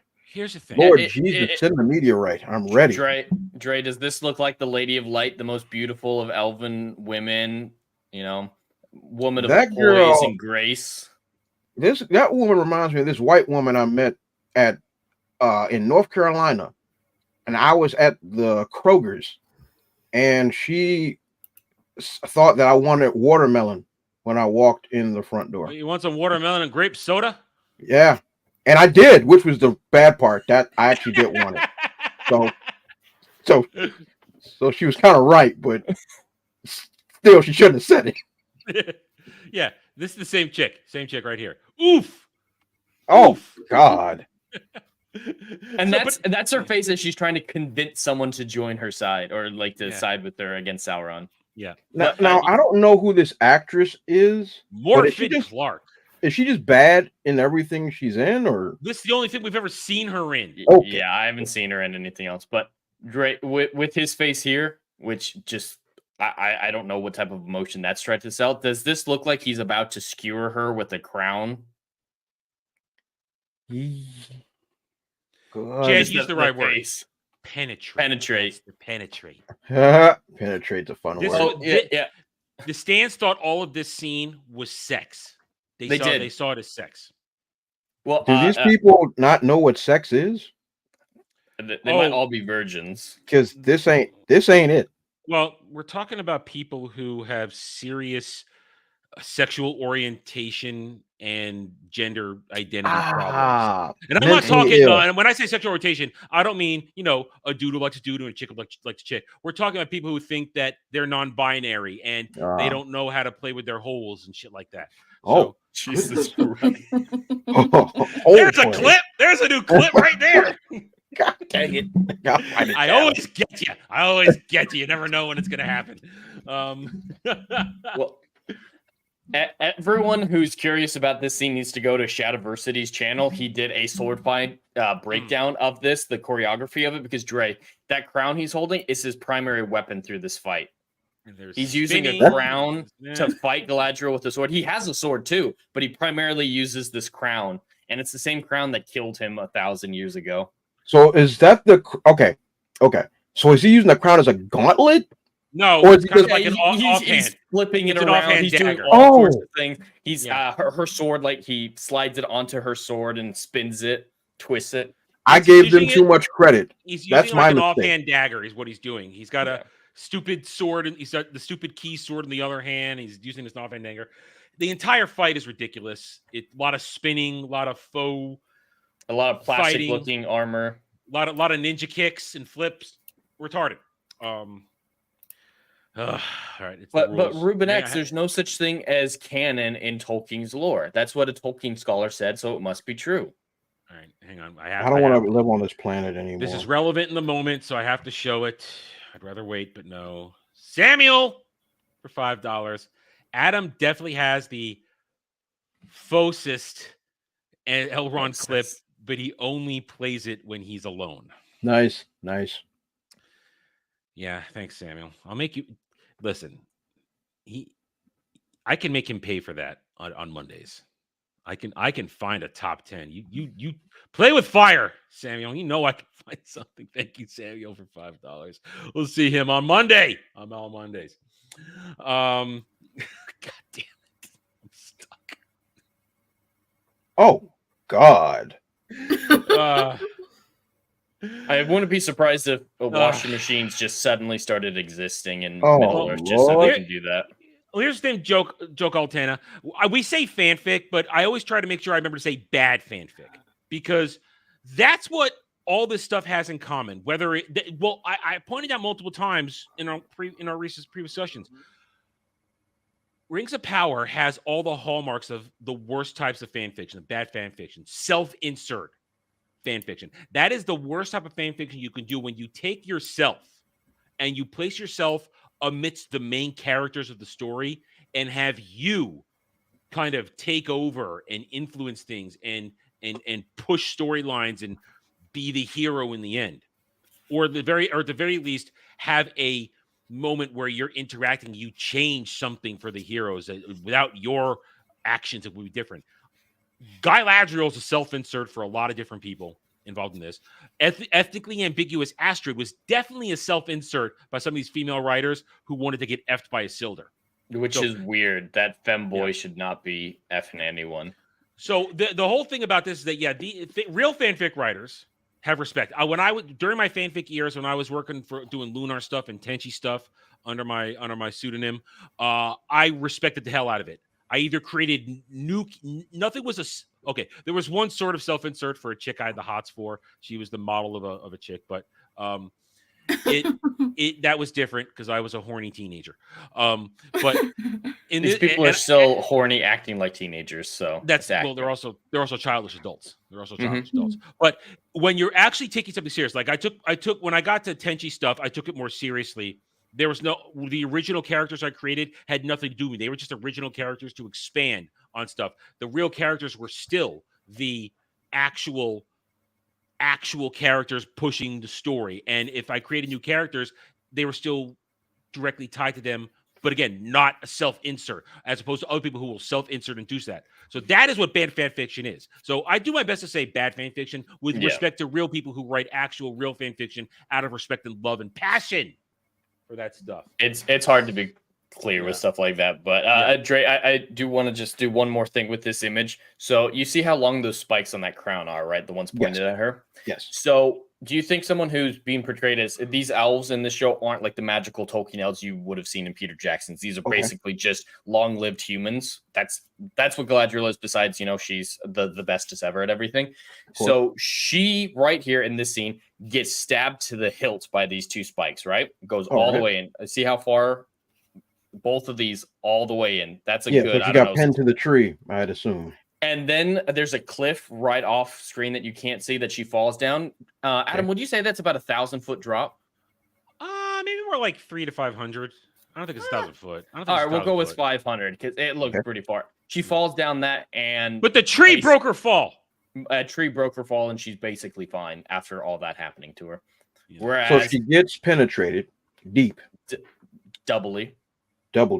Okay, so she gets double penetrated in the chest, and then Morphin Clark doesn't have a chest. Come on. Oh no! And then she gets thrown off a cliff, which lands into a forest, I would assume. Yep. And she just walks it off. Well, I mean, they have to carry her for a little bit, but then she's fine. They have to do magical healing that doesn't actually exist in the lore to make it happen. Yeah, but the stand-in for her in Aragon that Sauron's been messing with inside of Aragon, she fell a good, I don't know, 20 yards. I'd say. 20 yards. Okay, we'll go with 20 yards. 20 yards. She fell that much. She hit the ground, and she was practically paralyzed. Her face was busted up. She was barely conscious, and then she got stabbed a little and she died. So the equivalent for Galadriel went through probably, I'd say, 1/10 of the trauma that Galadriel goes through and dies. Where she just got main character syndrome. That's well, that is one of the major criticisms that I leveled on this show. This show is covered in plot armor for characters that even these assholes can't kill off at the wrong times. They can put them in all sorts of weird situations where they're threatened, but because of plot armor, there's no real traction. There's no tension because they have to survive. So you can take a fake Galadriel, Galadriel in this case, warrior princess, who only exists in Rings of Power. She doesn't actually exist in this form in actual Tolkien lore. You could put her through all these situations. You can have Sauron with his dick crown, do her in the shoulder, and then throw her off a cliff because that's abusive romance. You can have all that happen, and she's going to survive because she has a role to play in the future, which a lot of characters do. But a lot of characters who they created in this show to die were created for that purpose, to die because you can't damage plot armor characters. That is the lowest form of writing you can do. Creating characters to die in the place of characters that you can't mess with. Then what's the point of adding them? What is the point? Because diversity and inclusion. Right. Sometimes my brain forgets Asian about that. elf, black elves. Except unless you're Legolas the Black, suddenly you're thrust into a position of leadership among all these actual Tolkien lore characters. Oh, yeah. So, she's not the only one who didn't die. So, at the end of the penultimate episode, right, Legolas the Black, Arondir, was stabbed multiple times through the chest by Adar's sword, and he's left on the ground. He looks like he's dead. Obviously, he's not because he's a main character, but he's left there. And he's black. And he's black. And then this next episode starts. You think maybe he'd at least limp a little, act like he's been hurt, maybe seek medical attention? Would that be the logical thing to do if he survived? Makes sense. They don't even reference the fact that he's hurt. There's no breaches in his armor. There's no blood. He's not doing anything differently. He's doing crazy acrobatics, slaughtering orcs with the utmost ease. Mm-hmm. So what was the point of having him get stabbed a bunch of times if there's going to be no payoff? Because it was a retarded moment that they thought was a great one-on-one thing that they didn't really deliver on. Man, I hate bad shows. Yeah. Good Lord. My channel loves them though. But Adam, there's no doubt we're getting a season 3 because of how well season 2 did. It's that good of a show. There's no doubt. No, they're contracted for 5 seasons. And quite frankly, in my personal opinion, I think this show can go on for 10 seasons and no one would bat an eye because this is a vanity project. This is a vanity project from Amazon. Amazon is making umpteen trillions from their shipping and deliveries and all other crazy crap. How much do you think they've spent on it at this point? $1 billion, probably. About $1.5 billion at this point. That's disgusting. That's first and foremost. That's disgusting to spend that kind of money on a show that nobody watches. It looks like shit, and it looks like shit. They'll walk around. Oh my god, the cinematography. Oh my god, the lighting. Oh my god, the so armor. Fake. It is trash beyond trash. The discussion that we haven't had yet, Adam, but we've alluded to it, is for season 2, they got more rights to some of the unfinished tales and stuff like that. That costs them money as well. We haven't talked about how much that alone could explode the budget because they haven't put it out there. That's the thing. They had that hasn't really. We don't know out. the number, but they're piecemealing the lore, getting a little bit more each time, which is increasing the budget. Where I could see if they get to all 5 seasons, we could be looking at a good $4 billion. I'd say I'll be conservative and say $3 billion. I'll be conservative. 3 to 4, I think, is entirely within the realm of possibility. If they keep piecemealing the rights, if they get the rights to actual Lord of the Rings, that'll 100% explode the budget. Oh, then they're gonna think that they have the right to make their own version of, like you said earlier, The Hobbit. And they're all going to be diverse. They're going to race swap, gender swap a few of them. They're going to make Sam and Frodo actually gay. You get that. Boromir's death scene they think is somehow gay between him and Aragorn. They're going to make it explicitly gay. Legolas and Gimli, of course that's gay. You can't have friends. Yeah. So is no one going to be having heterosexual sex? Only out of the necessity of procreation, I guess. Okay. Aragorn needs to. God. Some Eowyn's straight. I bet they'll leave her straight. Well, she's white. No. Well, they think she's Mulan, so she's secretly trans, so she might stay looking like a man at the end of Return of the King. Oh, God. Wait, I know that character. That's the girl that dressed up in armor and went and fought in the war, right? Yeah. Look at me. That's a metaphor for transness. Dre's Avengers Captain America moment. I get that reference. Get that reference. I remember. All right. So what we have here, to move on to the next part of this theme of the day. We've had an establishment of the ratings are crap. And the ratings are crap because you're adapting this the wrong way. You are not adapting this for people who give a damn. You're putting this stuff in the hands of writers, and I use that term in the loosest possible definition, who are simply doing what they want for most of the time agenda purposes, or in some cases, you have money. I present to you now a large silver platter, neatly piled stacks of $100 bills. You are given a platter of money. It is just it's handed to you. It's so easy. We'll call this Harry Potter. Okay. You're just handed money. Very easy to make money in Harry Potter. One of the only current franchises that remains healthy today. You are Netflix, and I know we're back to Netflix. You're Netflix. Oh no, I'm sorry, HBO. HBO. Netflix. I got ahead of it. You're HBO. You know how to make television. We've established that. You're HBO. You know how to make television. You know how to stick to a high production value. You generally know how to cast decently. And when you are working with creators, you've learned that the more you work with the actual creator, the better chance you have of it being well received. Is that fair? Say that? Absolutely. Yeah. Depending on the creator, Rick Riordan has sold out to Disney. That's Disney. I'm talking HBO. I just mean in general, working with the creator isn't guaranteed success. It depends on the creator. J.K. Rowling, still trust, but Rick Riordan, there's that dude. Neil Druckmann for Last of Us. Have you seen the chick they've cast for the daughter of Zeus in the upcoming next season of Bruce Jackson? Yeah, they race swapped her. Yep. So they showed Zeus from season 1 though, and he was black. Yeah, but he's dead now. Whoa! No, he was black. He's dead. It was the dude. Who he was. Yeah. Okay, he's dead now. I forgot the actor that they cast for him. Yeah. Now, Black Zeus? Well, yeah. It was Black Zeus and Percy Jackson. Gods can be whatever the fuck they want. So I mean, they're gods. Zeus is transformed into different animals to fuck women and other things. I think definitely in the modern day, it makes a lot more sense for them to diversify themselves because they're hiding among mortals and whatnot. Yeah. In ancient Greece, if this were taking place, so it's not taking place in Greece. No, it's in modern day.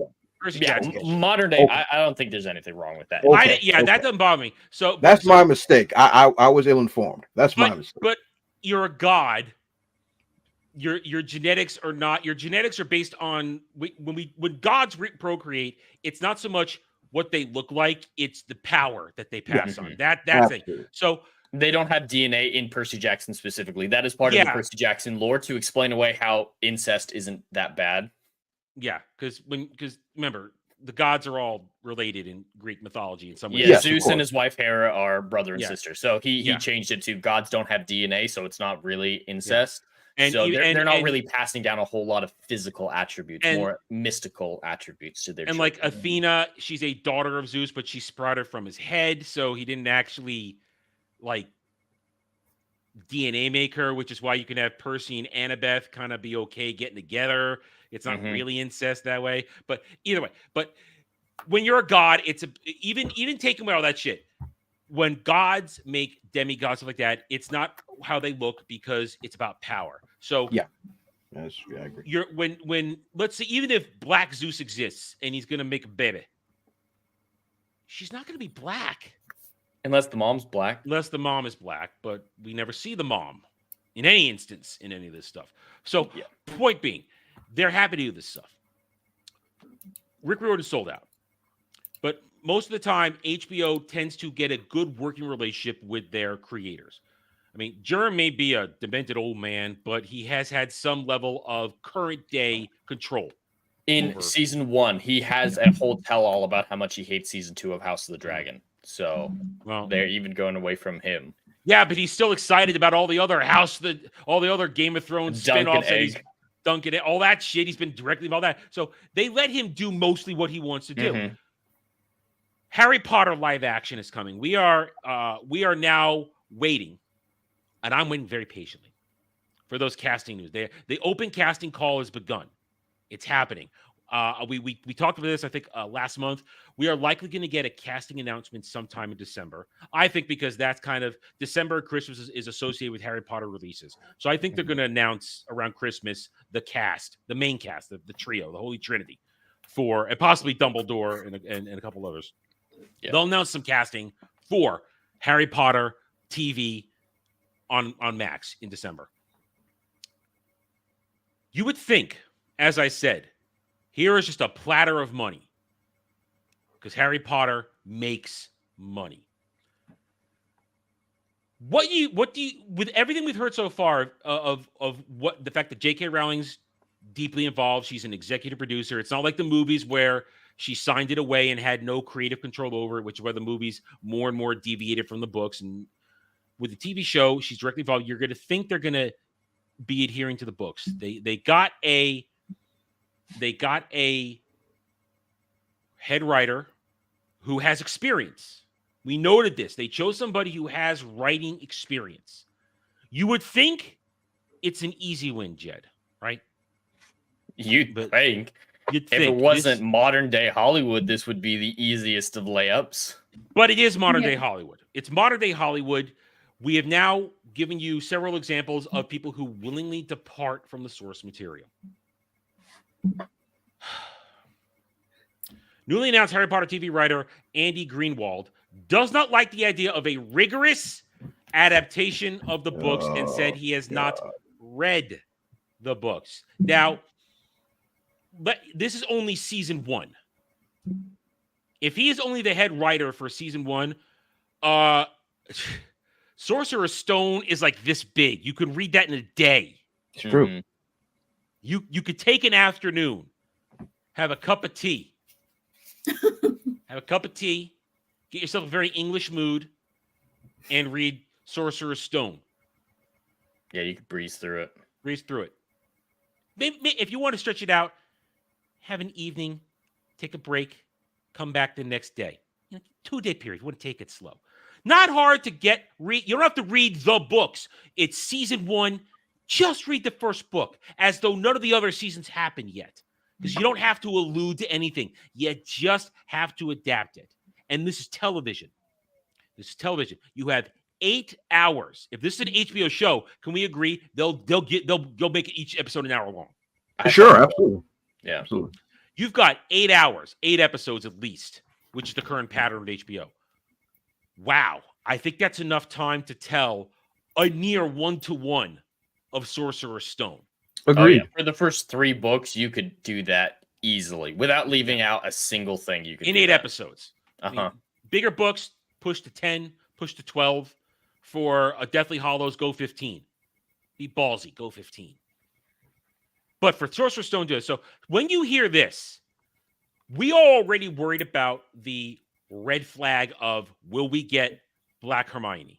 Because that's just the easiest one that we can say they will make that change. Oh well, we're worried about Black Hermione. It could happen. I'm more worried about a whole family of gingers. What, you of all people should not be threatened by gingers. No, what I mean is there's a whole family of gingers, and you know what Hollywood does? They're all okay. Yeah, that's great. Look ginger, and some of the letters get rearranged, and we define this term as ginger side. I see where this is going. I see what's happening.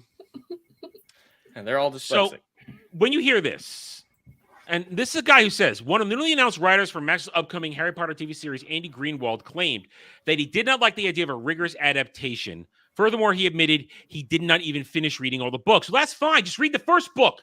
That's all you got to do. You've got 7 years to read the rest of them. Okay? It's 7 years. Greenwald was announced as one of the writers on the show on the Writers Guild of America website. His previous credits include being shown over Briar Patch, working on FX Legion. Now that I heard Legion was good for the first season and then went downhill really fast after that. On his podcast, The Watch, back in February, Greenwald was asked if it would be possible to directly adapt Rowling's Harry Potter novels to television. He initially bluntly responded, yes. Stop right there. Enough said. You've given them That's perfect. best possible answer. Yes. I can't twist that. I can't read into it. I can't overanalyze it. Yes. I love definitive answers, don't you? Oh yeah. Isn't it great? He then explained Then he makes it worse. Yeah. then he explained just how popular novels and franchises are. These are really, really rich, and they are very long. They are not very long, but we just said the first 3 to 4 books are not long. They don't start getting long until book 5. All right? Please. Very long books, especially later in the series. People adore them, and successive generations are discovering them and loving them every day. The stores are packed everywhere they are, and they are everywhere they are in the country and around the world. People are buying the chocolate frogs and the hats and the owls, all of it. You can monetize almost every single aspect of it, and they kind of have. Yeah. Next, he stated, so Yeah. the idea of an incredibly rigorous Texas Ring adaptation is, I think, probably a safe bet to see success. Wow. You have sold me? I am all in.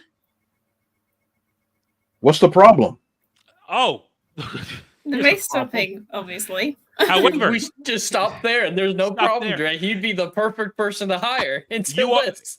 This is the marketing does itself. Writer is all in on a rigorous, close as possible adaptation of the books. Thinks they're great. Great, we're fine. But no, if something is trumpeting its absolute rock steady faithfulness, I think the pleasures that can be delivered from it are probably not going to be for me because I didn't read all the books.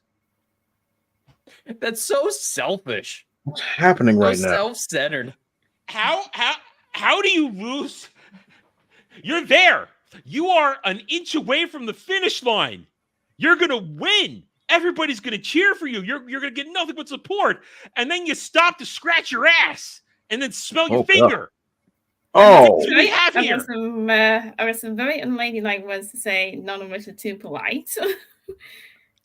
We just want a good adaptation. How hard is it? Seriously. It's not. It's not. And he had made his case, but then suddenly says, "Oh, I'm going to not do it because it bugs me. Because I didn't finish books, therefore I need to be entertained by something." That's what I'm hearing. He's a narcissist. That's what I'm getting. And I think maybe there's some other creative possibilities within this world, but J.K. Rowling controls all of it, and it is not going to let anyone else come to play with her toys. And that's her right, and it's obviously very profitable for her, so that's what we get. Wow, okay. He sounds very resentful of that fact. Yeah.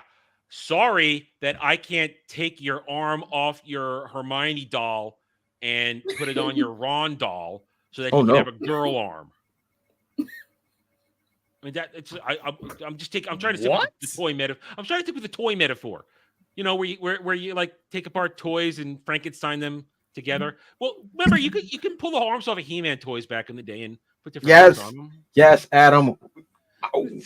We're the only two people that know what that is. I have no idea what you're talking about. Okay. I know what they're on about. But in comparison, I took good care of my toys. I did not pull the arms and legs off.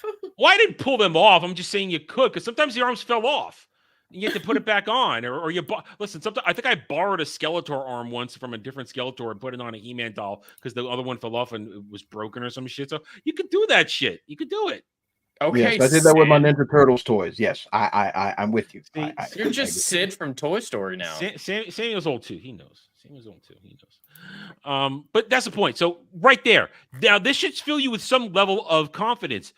J.K. Rowling will not let you mess with it. She's in charge. But he doesn't stop. That's a good security blanket. Act like it's a security blanket or like a safety net. Excuse me, not a security blanket. A safety net.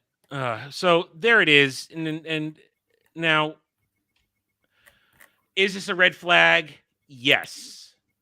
But Rowling is still there. I think after the movies and how she is on the record as not being happy with how the movies played out, I think she will stick to a more faithful adaptation of the books.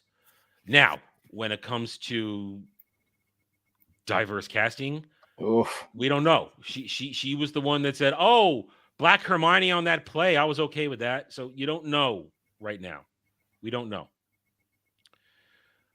Well, at least we know that there won't be any trans characters. Hopefully, I think. Well, yeah, we could guarantee. We can safely say she won't allow that. I will take that to the bank. I will take that. I will only watch it if they have Jared Harris play Dumbledore. Dump a wig on him, Well, and very he's much like his dad. He's actually responded to that. There was an interview with him where he was asked if he would play it, and he said no. He said he doesn't understand why they're doing it, and he thinks it's a waste of time and money. His dad did a perfect job, and he's actually upset that people that doesn't mean that it's the end of it. That's that adaptation. A new adaptation is he's not going to do it. Yeah. Honestly, I like the rumor to get God, who played who played Sirius Black? Gary Oldman. Gary Oldman. I would like to see him as Dumbledore. He'd do a great job. A lot of the original cast said they'd be willing to return. Like Daniel Radcliff wants to come back and play James, his dad. Guess what? Yeah, I've heard that after throwing Rowling under the bus, she's part of the reason she's doing this is to erase him from Harry Potter. That's part of the reason she's doing Rupert this. Grint didn't say anything bad about her, I think, so he might get to come back and play Daddy Weasley. Yeah, Emma Watson and Daniel Radcliffe. Dan Radcliffe. Yeah, they ain't getting anywhere near this because they threw her under the bus over the trans stuff. Oh yeah, they threw her under the bus, so they ain't getting anywhere near that. The dude who played Malfoy, he's pretty based. He might get to come back. Yeah, Tom Felton. I've seen him play Hogwarts. I've seen him play a few clips of Hogwarts. Like I say, he seemed to be really enjoying it. It's like, I'm gonna admit it, I didn't press that button. Yeah. He's really, really cool, and he keeps out of all. He's good with the fans. He's very good with the fans. Yeah, so I could see certain cast members coming back, and I know Gary Oldman is basically retired at this point. He's not really going to do much more. Yeah, but I think that would be cool. It'd be interesting. Cool. Yeah. The thing I want to know that we haven't heard yet is she keeping the rules that she had for the initial Harry Potter movies of only British actors being cast? Yes. That rule is so in the casting call, which they were about to go into when we covered it a couple weeks ago. It is for that's just for the three. That casting announcement was just for the trio. Okay. She had that rule in place for everyone because Robin Williams was in talks to play Hagrid, but that rule prevented him from getting the role of Hagrid. Oh, I didn't know that. That was British for pretty much everyone. Extras, I don't think she gave a shit about, but like name characters all had to be British. I'm going to wager yes. I'd imagine so. I mean, one of the main fan casts, which I don't like necessarily, is Adam Driver as Snape. That'd be good, though. So I'm hoping that rule cancels that out. And I think I do remember one casting ages ago was Hugh Grant as Gilderoy Lockhart, and I think he would have been really. He's vapid enough. He wouldn't be acting. Anyway, so here's the thing. So now to transition to the last part of our discussion today. The Harry Potter TV show has the potential to be one of the most successful television shows of all time. If they nail it on every aspect. They're not going to, though. Can't just let me have my moment. You have every right to be. But we're talking best of all possible worlds, okay? Okay. If they nail the casting and they follow a strict adaptation rules, this could go off as the biggest, most successful adaptation of all time, biggest series of time. It could very well wipe the movies out as being more faithful, especially if they put even more production value into it in terms of settings. Because let's be honest, as far as setting goes, at least for the first 4 seasons, you don't have to leave Hogwarts. You're there. You can keep your production value and your budget's low because your sets are minimal. But we know, look what they did with House of the Dragon. They can really do a lot with very little. So we have high hopes for that end. So they can be successful. Quality work on a show. And that we talk about casting, direction, writing, adapting it for your audience is key. Know who your core audience is. Your core audience will show up, and ratings, back to what we started this, ratings will be there. Numbers will be there to support a show's continued existence. Okay? kind of guaranteed success, kind of the way it worked for 30 years on regular television. People watched the show. It got a new season. The numbers were there. Something on the bubble. For those who don't know what bubble means, it's kind of sitting there on the edge. It could pop and either fall off or grow and continue to push it over. At least that's how I always interpreted it. Bubble shows get another chance because they see the possibility. They see that there is passion there, that people are into it, and it could keep going. Or canceled because guess what? It's not really doing anything. Advertisers are not interested in it. But that's how it used to work. Something did well, had an audience, it grew, and if it had merch available, it made merch, it made money. Very simple. As we've already established, the streaming setup for television doesn't really play into any of this, especially if you do the Netflix batch drop. Now, with Harry Potter, we can safely assume, based upon HBO Max's history, one episode every week. Good or bad, we are going to get 8 weeks of content when this shit drops. And it's going to be glorious. We're either going to be singing praises or banging our heads against the desks. Either way, we're good either way. I personally, I want to be happy. I don't want to cause myself pain. I want to be happy. With the Netflix model, though, they drop all this shit at once. They drop it all at once, and they want you to just watch it all because with streaming, it's all about that initial burst, correct? Absolutely. It's about just letting it fly, get stuck on the wall, don't clean it up, and leave it there. So you have that. We mentioned it before, a show called Chaos, released last month. Jed, you want to describe the show to us? It's garbage and offensive. It's a show called Chaos. It's spelled K-A-O-S, I believe. Yeah, K-A-O-S. O-O-O-A-S. A friend of mine actually is trying to recommend me it. Apparently, well, it got canceled, so you might as well not bother. So the name being spelled that way is possibly a nod to the primordial deity of basically outer space in Greek mythology. She's the primordial deity where all things sprang from, the early primordials and then the titans, the gods and whatnot. That can be spelled in a few different ways, but it's about Zeus, played by Jeff Goldblum as, I don't know the way to describe him. He's like a Russian mobster. He wears Rewind. Reel that fish back in here. Do you say Jeff Goldblum? Yes. Yeah.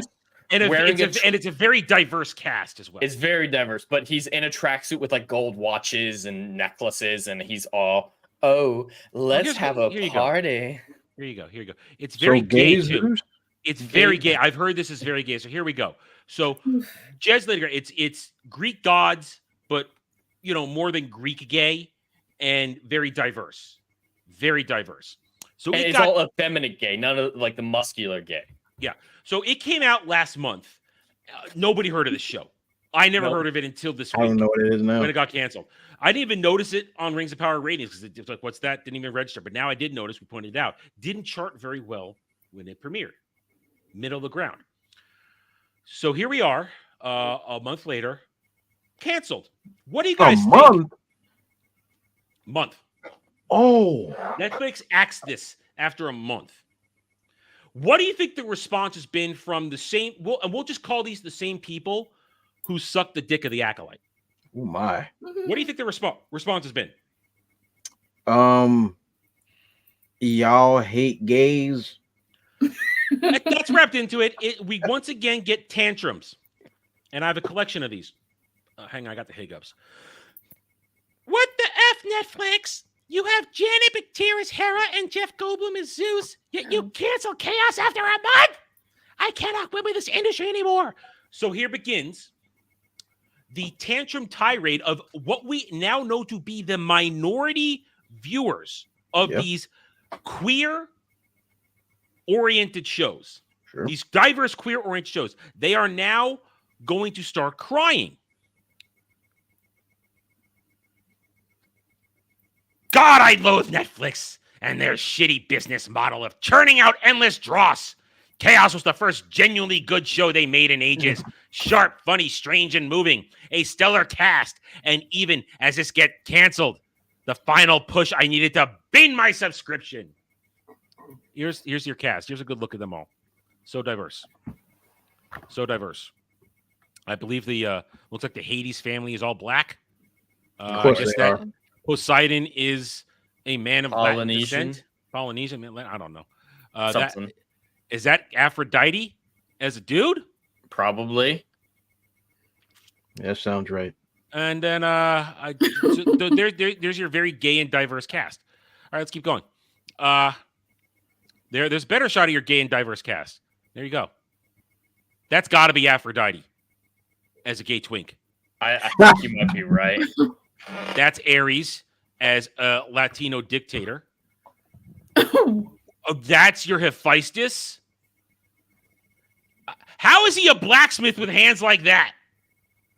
Wait, is he special needs? I mean, he was a little disabled, but his legs were in the mythology. Yeah, and he was scarred, but his hands still work because he's the blacksmith of the gods. Yeah. The Cyclops are not the one doing all the work. They help him. He's that awkward moment when Disney could do a much accurate version of the gods and Hercules than this. Yeah, back in the day. It's ridiculous. Of course, they have Medusa in it as well because Medusa is a feminist icon these days. Which that just proves that you don't know anything about mythology. So, the average person, you probably think of the story of where she was sexually assaulted by Poseidon, got cursed by Athena because of it, because it took place in Athena's temple. That is a retelling by a Roman philosopher called Ovid. Ovid rewrote Greek myth, and that's the one that we're referring to. In actual Greek mythology, Medusa was a monster born into monsterhood. She was called a Gorgon. There was a family of Gorgons. So if even the fake story that they draw from to say that she's a feminist doesn't actually say she's a feminist role model. A woman cursed her, not a man. Thank you, Jed. Thank you for saying it. Thank you. My God, I've been saying that for eternity. I'm like, you can't be a feminist icon when women are destroying each other. That's part of the main part of the story. So it's fake to begin with, but even with their fake story, it's wrong. Yeah. So this keeps going. I hope the unjust cancellation of chaos leads people to cancel their Netflix memberships. And I hope that in turn incentivizes Netflix to stop canceling compelling shows before they amass an audience and consider reversing their decisions to kill this show and Dead Boy Detectives. Dead Boy Detectives, a couple of twink ghost boys solving crimes, from what I understand. Are we seeing a pattern here? They're making these shows, specifically gearing these shows to they, them weirdos. They, them weirdos. Agreed. We'll gear for more of these, and I'll make my point completely. I find it actually quite obscene to keep canceling brilliant and innovative queer stories like Chaos and Dead Boy Detectives while giving Ryan Murphy carte blanche to continue pumping out ghoulish true crime slop. Hey, Tulsa King's fun. Yep. Tulsa King is fun. That's it. Sylvester Stallone's a badass. Yep. That's what I'm makes it fun. looking forward. I think season 2 is almost over. I'm looking forward to watching it. Very much so. Let's keep going. Here's the Dead Boy Detective one. The thing I don't get about Netflix cancellations is how they are regularly the ones with cliffhangers or a clear direction to a second season. When it is canceled, it feels unfair on the viewer, like we wasted our time and the creators who made that show. First to reply to this one, Dre, how many shows growing up did we maybe really like that got canceled mid-story? 0. Yeah, and on the rare I can't occasion, think of one. On the rare occasion they did. If you want to say Firefly, yeah, that's the only one I can think of. Or they were really, really niche. Yeah, they were niche, and they didn't have a large audience. As good as they might have been, they didn't have a large audience, so they got canceled. And that's the key word here: large audience. So we've been through this, but back in the day, things got canceled. I mean, sometimes things, as you get later on, things get abruptly canceled. Like we know that Stargate Atlantis, it was supposed to get a season 6, but they abruptly canceled it. on Mullet Mondays a few weeks ago, we watched a really good video on what the season 6 was supposed to look like. It was really good stuff. Jed, we'll go over that again with you one day. It's really cool stuff. But sometimes these things. I was hoping you were going to blame Obama again for that. Well, I was waiting for that. Well, I already did it, so I don't need to do it again. Obama killed the DVD market in 2008. So, but now we're replying to that one. That looks so gay. Yes, this is Dead Boy Detectives. Look at. Yes. Gay. No one is interested in this garbage. That's the reality. You just said it. Doesn't matter if they have second season written. Nobody's interested. Bittersweet at the act. Oh, of course. Here we go. Now we're connecting. They're connecting the dots for us. Bittersweet that the Acolyte has now become the poster child of the failed streaming service experiment. Every dialogue on the state of television and broken Hollywood system cannot escape mention of Disney's treatment of the show because of just how sinister it all goes. I love how they're turning on Disney. Well, they started turning on Disney when the Acolyte got canceled, but they don't realize the cell phone, and they don't realize that Chaos canceled, Acolyte canceled, Dead Boy Detectives canceled. All these canceled shows have one thing in common. Oh, we're not going to talk about that yet. We might not even get to. We might not even get to a gay trans clone trooper. Might not even get to that. Point is, you see the connection here now. What do these shows all have in common? They suck. They're gay. Nobody cares. No viewership. Yep. Queer coded. There's a lot. Queer coded. Bad, likely, at least the Acolyte, bad writing, butchering of lore and source material. All made for the modern audience, which accounts for this much of the actual viewing audience. That's correct. So that's why I want to say here, they're all complaining with this thing now. Oh my God, you need to let these shows go to build their audience. Well, one thing we can say about the batch drop, as far as Netflix goes, or when we go to Disney Plus, they're semi-batch, partially weekly drop because they do batch drop a couple episodes at a time to start. It has shown us one thing. The fake fans, the stans, they show up. They showed up for all of these, but they're not an audience. Nope. They're a bunch of weirdos hanging out in a parking lot, watching each other do weird shit. Oh God! I don't know where I come up with these. They just happen. Are you out there watching them watch them? I can hear them from where I am. That's the a lot of squelching. Yeah. Listen, at least I don't have to clean it up. That's good. Point is, these shows are made for these specific audiences who have all shown up. And Netflix, good or bad, listen, I as a reviewer, I hate the idea of binging because I can't review something if you drop it all at once. I can't talk about it because you can't get to it, all of it, without ruining it for people if they want to go at it one piece at a time. That's why I haven't even touched the last round of Cobra Kai because, one, it's not all done, and it's just we're waiting for this weird batch schedule they got. So they release stuff in batch, but Netflix can see right away who's watching it. They know in their numbers who showed up to watch this. Chaos, Dead Boy Detectives. Nobody watched it. Nobody watched Acolyte. You don't need to build an audience. Your audience showed up all at once because you threw it all out there at once. You could run like you said. You could run like Dre. I think you said before. You could run this stuff forever. Yep. And if your core audience are not actual passionate people who give a shit about anything, who are actually going to care about it and grow the audience by spreading the good word, if they're a bunch of weirdos who only care about agenda, because they don't care about these shows because they're filled with the queer. They say it in the tweets I just showed you. They only care about these shows because it's filled with the queer. You're not going to grow your audience because you didn't make it for a broad audience. It's the old term. If you try to make something for everybody, you're making it for nobody. If you try to just make something that's good for a specific segment of the population, a specific type of nerd, it'll grow, it'll gain traction, and they become your biggest cheerleaders.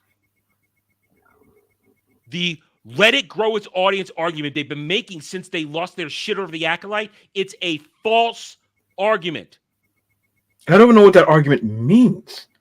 Does that mean, hey, let them keep producing garbage at the rate of hundreds of millions of dollars on the chance that people that weren't watching to begin with show up? Yeah. These people aren't smart. Yeah. I mean, they don't understand. I mean, Netflix especially doesn't understand. You have something winning like One Piece live action. You have a massive install base of One Piece fans around the world. Yet you batch dropped it. That thing should have been 8 weeks. Would have been even bigger. Season two, don't batch drop season 2. And you need to release it sooner. What is it? 2026, I think, is the release date for. They're currently working on it. Well, what they're doing, and I'll give them a bit of a break. They're filming season 2 and 3 back to back because of the way the story works. As long as they release within a year of each other, they're filming make it worth it. What they're doing with season 2, and Dury and I predicted this. We got it exactly right. They're cutting off at the perfect point because the back half of the current arc they're telling in this next section of One Piece story, there's a build-up, and then there's the big part of it where all the stuff as they go through several islands, it all comes together in Alabasta, and they can't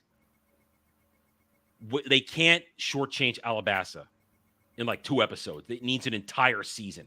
Because they're getting to a point now with Alabasta, it's the first time where suddenly single island stories must be given an entire season. You're not just going from one little spot to another. There's a whole story. So they're filming seasons 2 and 3 back to back, and they'll cut it off. So my guess is they're going to be filming all this next year probably when in post, because there's got to be a lot of crazy CGI involved with One Piece. Oh yeah, there is. You can't get away from it.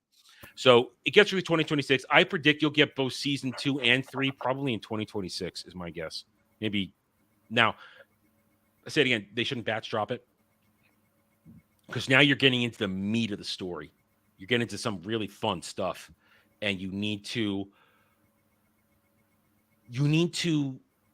let it breathe, and you need to let the veteran fans like myself get other people excited, saying, okay, you just saw this episode, man, wait till you see what's going to happen next. This battle is going to be off the charts when you see it. You need to let that happen. You can't just drop it all at once. At the very least, just do 2 episodes a week. At least just do that, but not all 8 at once. But that's why they greenlit season 2 right away with One Piece, because they saw the engagement. They saw the engagement.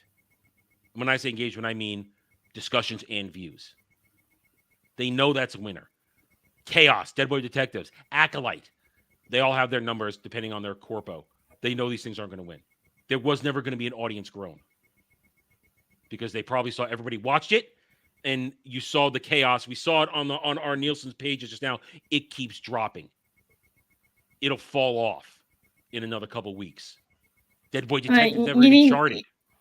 You need people invested within the very early episodes. That's why I wasn't interested in Agents of S.H.I.E.L.D. When that came out about 10 odd years ago, after I think I got halfway through the 3rd episode, and I was like, I'm not interested in this, and I went off to read Dracula, which I thought was much more interesting and entertaining. And then a week later, Gotham came out, and I watched that, and I thought that was much more entertaining than Agents of S.H.I.E.L.D. But again, Wow. Wow. That has to be one of the worst takes you've ever given. I'm sorry. Wait, well, hold on. But to Dragon Lady's point, I'm a sucker for Batman-related stuff. But Gotham was hot garbage. Oh, that show was garbage. Sorry. Make no mistake. That's what I'm saying.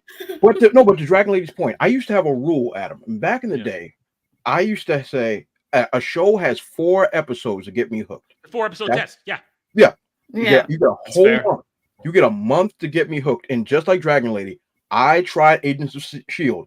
for 4 weeks, and it was absolute first ballot Hall of Fame garbage. And I walked away. Liked season 1 until they spoiled Winter Soldier for me because I hadn't gotten to see the movie yet.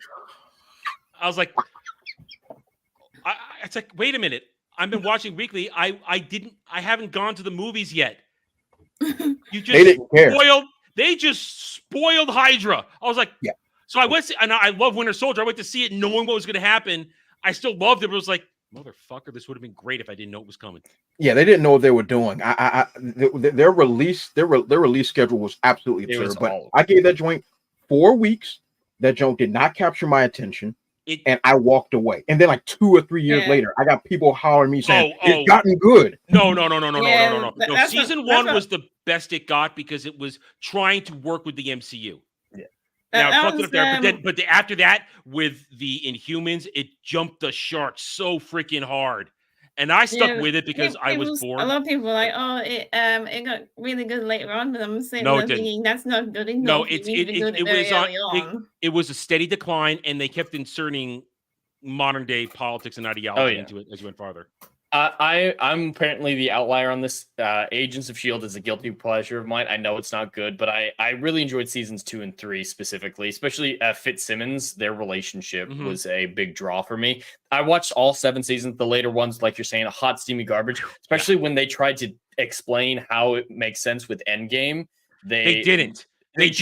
No, they did. They changed the rules of Endgame's time travel mechanics to make it work. So the Pym particle can go through the multiverse now, which contradicts all of Phase 4, but they're in a different multiverse. So Fitz is able to use Pym particles to go between multiverses. And it was wild. I like Sky, like they're talking about Frank in the she chat. played Daisy Johnson. Yeah, she was smoking hot. Dude. And I don't know the lore in the comic books for the Inhuman I looked it up when it was happening. I enjoyed it for the most part, especially the Hydra dude. I think he was my favorite character, though. Ward, just, he, at the end of season 1, you reveal he's actually a member of Hydra. He's the villain of season 1, or partially with Bill Paxton's character. And then there's almost an attempt to redeem him in the later seasons. And of course, they decide they don't actually want to, and they make him Hive and whatnot. I thought it was interesting. It's still not good storytelling. I didn't get very far into Gotham. I didn't know the lore either. I couldn't get into Gotham. I got Gotham. I didn't know the lore either, and I looked it up. I was going on to understand who Quake was, who Hive was, and we all kneue at the time the only reason they went with Inhumans is because they couldn't use the word mutant. Yes, they definitely wanted to. Yeah, that's 100% correct. Why they went with the Inhuman stories, because they could not use the mutant stories. Period. Yeah. Inhumans did not sell well back when the comics came out at all. Their version of Ghost Rider was pretty bad, though. We don't talk about that. We don't. Yeah, they should have gone with. It was Ghost Driver. Sorry. Yeah, they made that distinction very clear. It's Ghost Rider. Driver. So weird. I was somewhat enjoying it up through the Hive arc. After Hive, it takes a serious turn into the weird, because season 4 is when the androids show up. Yeah, and when they started doing life model decoys, life model decoys, and all that stuff. It's when they go into the AI, the AI universe, or not the virtual universe. They just started separating themselves more and more from the MCU. When the MCU was still riding high, that's the thing. The MCU was still riding high, so they kept separating themselves more and more from it. And then, they went into the distant future to deal with the Kree. And then they butchered the Kree a little bit. The Kree were pretty pathetic. Yeah. I think didn't they not try to combine the Agents of S.H.I.E.L.D. to the MCU, and they had to stop because people. Well, they abandoned it. They abandoned it. And then they tried to do that again with the Disney Plus stuff, and I'm thinking, did they not forget what happened with Agents of S.H.I.E.L.D. or something? Well, the thing is, there were 2 different studios technically working on Agents of S.H.I.E.L.D. and MCU. I mean, it was what's his name? The brother of Whedon's brother. Yeah, it was Whedon's brother who was working on it, and he was given a lot of free reign, and they didn't. And we know they weren't telling them much of anything what was going on in MCU. Yeah, Josh told him the stuff that Josh was working on, which is why they connected it to Age of Ultron with the construction, with the rebuilding of the helicarrier and that kind of stuff. But it was Shotgun X. Yeah. Shotgun X. I know, Shotgun X. But still, point is, it lasted for as long as it did because it built up a core audience like Jed and I, who stuck with it to the end. We stuck with it. It had an audience. The ending is sloppy and disgusting and messy, and I wasn't happy at all. They butcher space travel, do all kinds of, but I stuck with it. But here's the thing: I never need to watch it again. I'm never going to. But these current day shows, they're not built for audiences. They're built to appease the agenda-driven nutcases, which is why they fail. And that's why all this shit gets failing. That's why Netflix is canceling all this stuff. That's why Act Like gets canceled, because they have the raw numbers. They know it's not going to work. That's simple. Any final thoughts on that about the lie of the building your audience shit? We're good. Well, I knew they were gay, but I didn't expect them to be so retarded too. Yeah. Anyway, we got a couple super chats to go over before we get out of here. Back to earlier, Samuel threatening me with violence again. Top 10 Dommy Mommy clips Adam needs to be alone with for a screen grant. Yeah, you're playing with fire, dude. I next time I see a top 10, I'm gonna choose the worst one I find. You know what's gonna happen. Jay Frazier for 5 British pounds. Hail Roundtable. At this rate, I'm more looking forward to Harry Potter full cast Audible adaptation coming in 2025. Also, Tim Roth for Albus Dumbledore. Hey, I'm not into audiobooks. I tried to get into audiobooks when I was younger. I just prefer to read it myself. It's just I absorb the information better when I'm reading it, is the thing. So, but audio is a lot for a lot of people. I definitely enjoy. Yeah, I like audiobooks. I like reading along to them because it helps me focus a bit more. Listen, we all absorb information differently. Yeah. I do it from a combination of visual and audio. But when it comes to a book, there's just something about sitting down and reading the book. I like that experience when I have the time and the patience and the comfort levels to do it. Things I like to listen to, music or like live streams. The thing I like to do is I like to listen to live streams because it's always something new then for me. So that's what I like to listen to for stuff like that. But hey, I'm all for audiobooks. One day I will deliver audio versions of my stuff. I'm a fool not to. That's a whole. Are you going to read them? Shut up. No. It's just genuine. I don't trust you when you say stuff like that to me. There's always an angle. Wasn't it? No, I'm going to have Dermy read it. You know what? Dermy and Beardo. There you go. There's. Oh, Beardo's already said he'll do my audiobooks when I get there someday. I think that would be pretty badass. But audiobooks are legitimate because that's a whole stream of revenue one should not ignore. It's an outstanding thing. People dig it, and I don't look down on it. It's just not how I like to interact with the mediums. Thank you, Jay Fraser, for £5, and Alpha Omega for $5 with One Piece. Think they'll have the balls to do Okama and Momoro Island, or do you think they chicken out? Well, if Oda Sensei is still involved at that point, if they get that far, I mean, Okama Land, that's really far away. If you guys don't know, Okama Land, it's Drag Queen Island. and Oda Sensei's portrayal of drag is not flattering. It's very ugly. So if they get there, I don't know. That's a long way away. I don't know if live action will go that long. Because we're talking New World arc. We're talking about so many things, and the cast will keep aging, even though One Piece is the characters only aged a couple of years over all this time. So I don't know. That's a long way away. And it all depends if they respect Sanji. If they didn't make him enough of a simp in season 1, because Sanji's a full-blown simp. He's a full-blown simp for anybody with a pair of tits and a nice ass. He's a full-blown simp. So if they lean into him really losing it for every hot chick, and then the pain of him being on that island, yes. It also if they go all in on Eva, they have to go all in on Eva too. So there's a lot of parts of that. So if Oda Sensei's involved, and if we are way past this time and place, then yes, I think it would get a legitimate take on it, and they would comically do it. We're talking big buff dudes in drag and dresses. It would be funny as hell because it's comedy. It's freaking comedy, is what it is. Thank you, Alpha Omega. Netflix will make it earnest. It'll be earnest. Yeah. And as for the Captain America 4 stuff, $400 million budget, needs $1 billion break even. We've talked about this. This thing I mean, Dre. This joint is hot Negro garbage. To be as clear as I possibly can. No, it's not. It's a complete waste. It's a complete waste. There Like was never with gonna be with the test screenings, everybody's saying what everyone has been saying since the beginning, since the original test screenings before the reshoots. It's garbage. It's garbage. It's going to bomb harder than Hiroshima. It's bad. It's bad. Okay. Yeah. And they can keep throwing money and like what Adam, you just said it perfectly. That Jones upward of $400 million. This Jones needs unspeakable amounts of money to break even, let alone make money enough to justify its own existence. This is rough. It's bad. You don't think CGI Red Harrison Ford will bring people to the theater? God, so many bad choices. Oh goodness, I'm glad he's getting paid.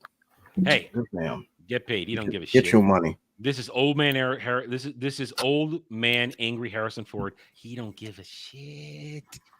Just get baked and go back to. I don't know if he's ever cared about anything. He did care about Indiana Jones until he didn't.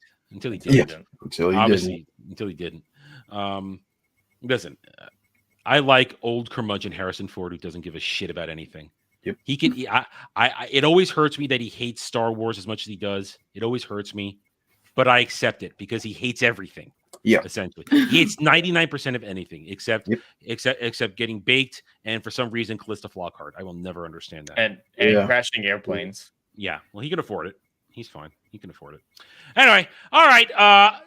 Do we want to have a quick shout out to trans clone sister? I mean, there's a clone that's trans that wears the trans flag colors on her suit, even though that's a modern day thing in a galaxy far, far away. It's gay, stupid, and weird. I've already made my point on video and a couple of streams. It's retarded. That whole book they're coming out with, even though it's referencing stuff that already happened, it's just more Disney deconstructing Star Wars. That is George Lucas Star Wars to put their own shit in there. That's all it is. Rex was not on Endor. He's not. And just to bring it up, is that what people are saying? Yes, I'll bring it up real quick. Mm-hmm. I'll bring it up real quickly. They have a belief. I mean, first there's the sister thing, which is just. I mean, Tamura Morrison, he should be. Listen, I know the man wants to be included again, but this is wrong. That's wrong. To put his this face is not it on this he/she's body. It's wrong. But there's what the heck is even this? This is some fan art. No, this is actual official art. This is official art in a book that's coming out now. Official Disney Star Wars art. Oh my God! See, Dre, you're doing real world shit during the week. You don't see this until I show it to you. Oh my God! Like, no, I heard about it and I was like, oh, okay, it just must be some fan art nonsense. So this is something that's actually being done by Disney Star Wars. It's been done. This came out in a book from a couple of years ago, written by some queero so they could have Anakin affirm this creature's existence in a conversation in a book. Yeah, because that's what you want. Why Darth would Vader this to be even an ally. exist in cloning? Well, it's not even cloning. This is just somebody. It's a identification. Clone who still has a penis but feels like a woman. Yeah. So they know what the word clone actually means, right? Well, they already had Omega in the Bad Batch be a female clone of him, but this is actually just a dude who thinks he's a woman. So the DNA and the biology. Imagine Tamara Morrison talking like a woman like this. I don't know. I can't do Tamara Morrison accent, but I mean, no. This is even Omega is Disney Star Wars. This is all Disney Star Wars. Oh yeah, that's what I mean. They've already done the female clone stuff, but this is different. This is just identification. There's no reason. And they're the defenders saying, don't you understand the Clone Wars is all about clones identifying as individuals when people saw them as nothing? No. Yeah, by just changing their names, but not pretending that they didn't have a dick. And do they know what cloning actually means?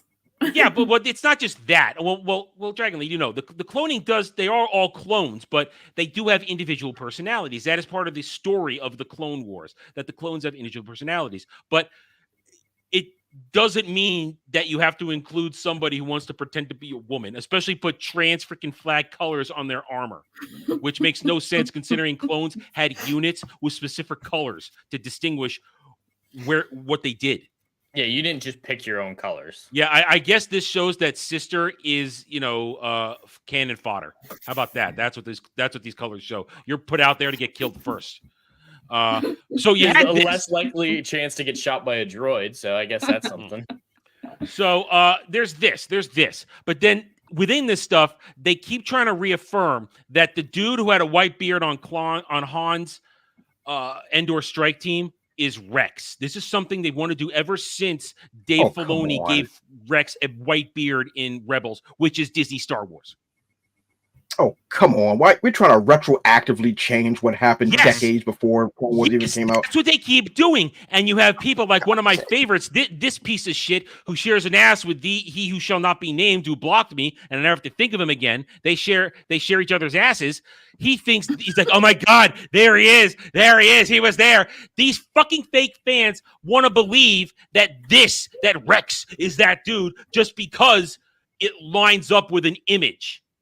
Do you think that Rex would have a conversation with Luke Skywalker and say, hey, I knew your daddy. Here's some information you'd like to know? No, because Rex wasn't created 40 years ago. No, I know, but I mean, like, just logically thinking about it, it can't fit just because this dude kind of looks like that other dude.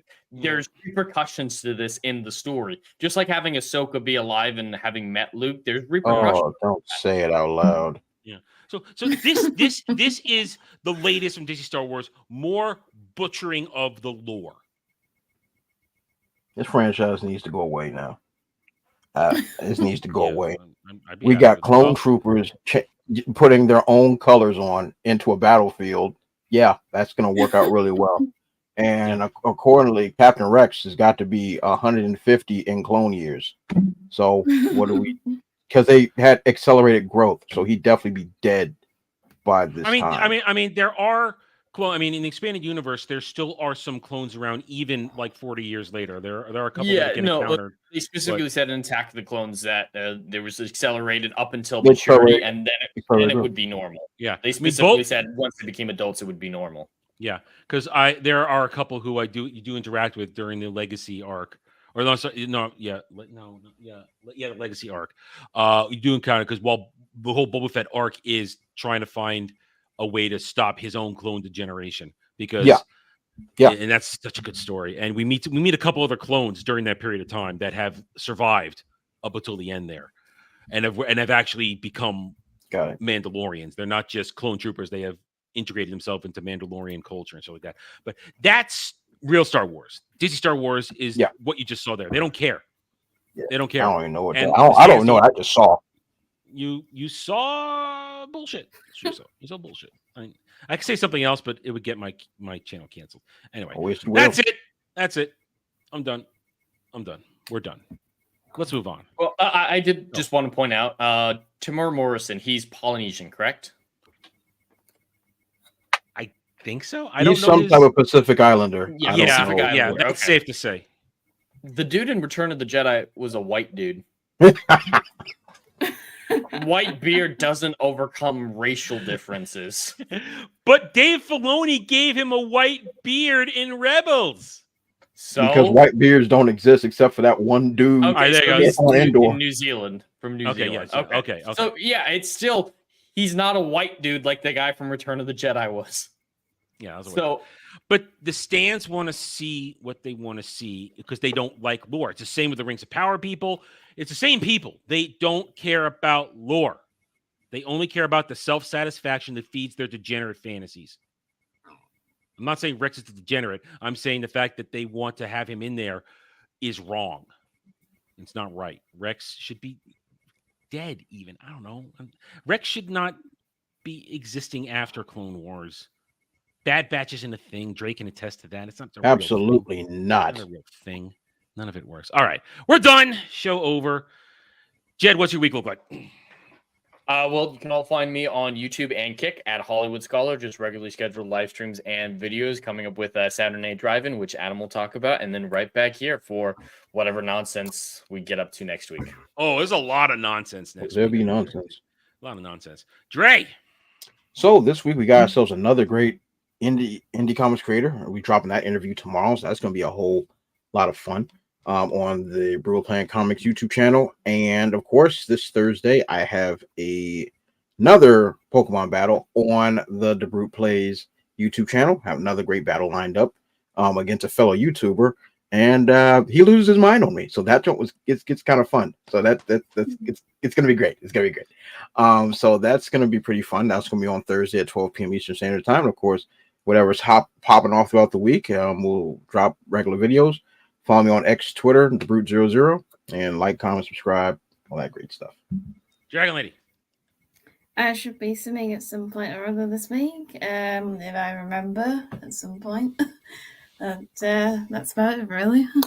Okay, as for me, nothing else tonight. I'm taking the rest of the night off to just get ready for the rest of the week because it's a busy week. Mellow Mondays tomorrow, where I'm sure I'm going to find a way somebody to make Samuel suffer. I'm going to. We got some actual good topics tomorrow night, some extra side stuff.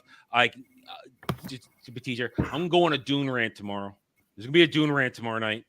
Big old Dune rant. Look forward to that. Throughout the rest of the week, we will see how the week unfolds. We are getting ever closer to Dragon Age: The Veil Guard, so keep checking out Renaissance Art Arcade as I just continue to try and push through to finish up Inquisition before the 31st. Ball Busters on Friday will be normal, regular Ball Busters, but then after Jed and I are done with Saturday Night Drive-In, we're doing some Halloween stuff now. It is that time of the year. My first choice, The Frighteners. Michael J. Fox, directed by Peter Jackson. We'll be watching The Frighteners this week on Saturday Night Drive-In. But after that, at I believe 8:30, or is it 8 or 8:30? I have to check. I believe it's 8:30, or maybe it's 8. It's 8 or 8:30 p.m. Eastern. The first Ball Busters Game-a-thon. We're gonna be playing Among Us. It's gonna be nuts because most of us have never played it before. I missed the surge years ago. I didn't have anybody to hang out with. It's all just me and my lonesome self. But now we got enough angry retards and nerds to kind of we have a full 15. We have a full 15 at this point. I'm pretty sure. It's gonna be so gay. It's gonna be it's Dermy's there. Of course, it's gonna be gay. But I will be streaming it on this channel. You'll be streaming my perspective. We're gonna be all doing it through Discord, so there won't be any shared stuff like that. Because we learned last time watching Geeks and Gamers play it. Yeah, don't show the images because everybody will know when Beardo's sus. So we're not going to show each other on the screen. It's going to be our focus perspective. So it'll be a few of us streaming it. You can come here. You can go to Dermy, but there will be rules where you don't want to. No cheating. We're going to really stress that. No cheating, telling us who's sus. So you can come back here. You can go to Dermy's. Ballbusters game night. I think it's 8 or 8:30 p.m. Eastern. We'll be long done with drive-in, so don't worry. We're not going to rush drive-in for that. And we'll be doing that on Saturday. There'll be no Saturday. And then we'll be right back here for another roundtable. Who knows what the week will bring us? We're getting ever closer to a lot of different things, and it should be a good time though either way. So thank you everybody for being here. We appreciate your support. Everybody in the chat, we can't do this without you. We love you guys. We thank you all for being here. You guys are what make it work. So we will catch you guys next time. Hit those like buttons, subscribe to the links in the description below, and we will catch you later. Until then, take it easy. Have a good night or day wherever you may be.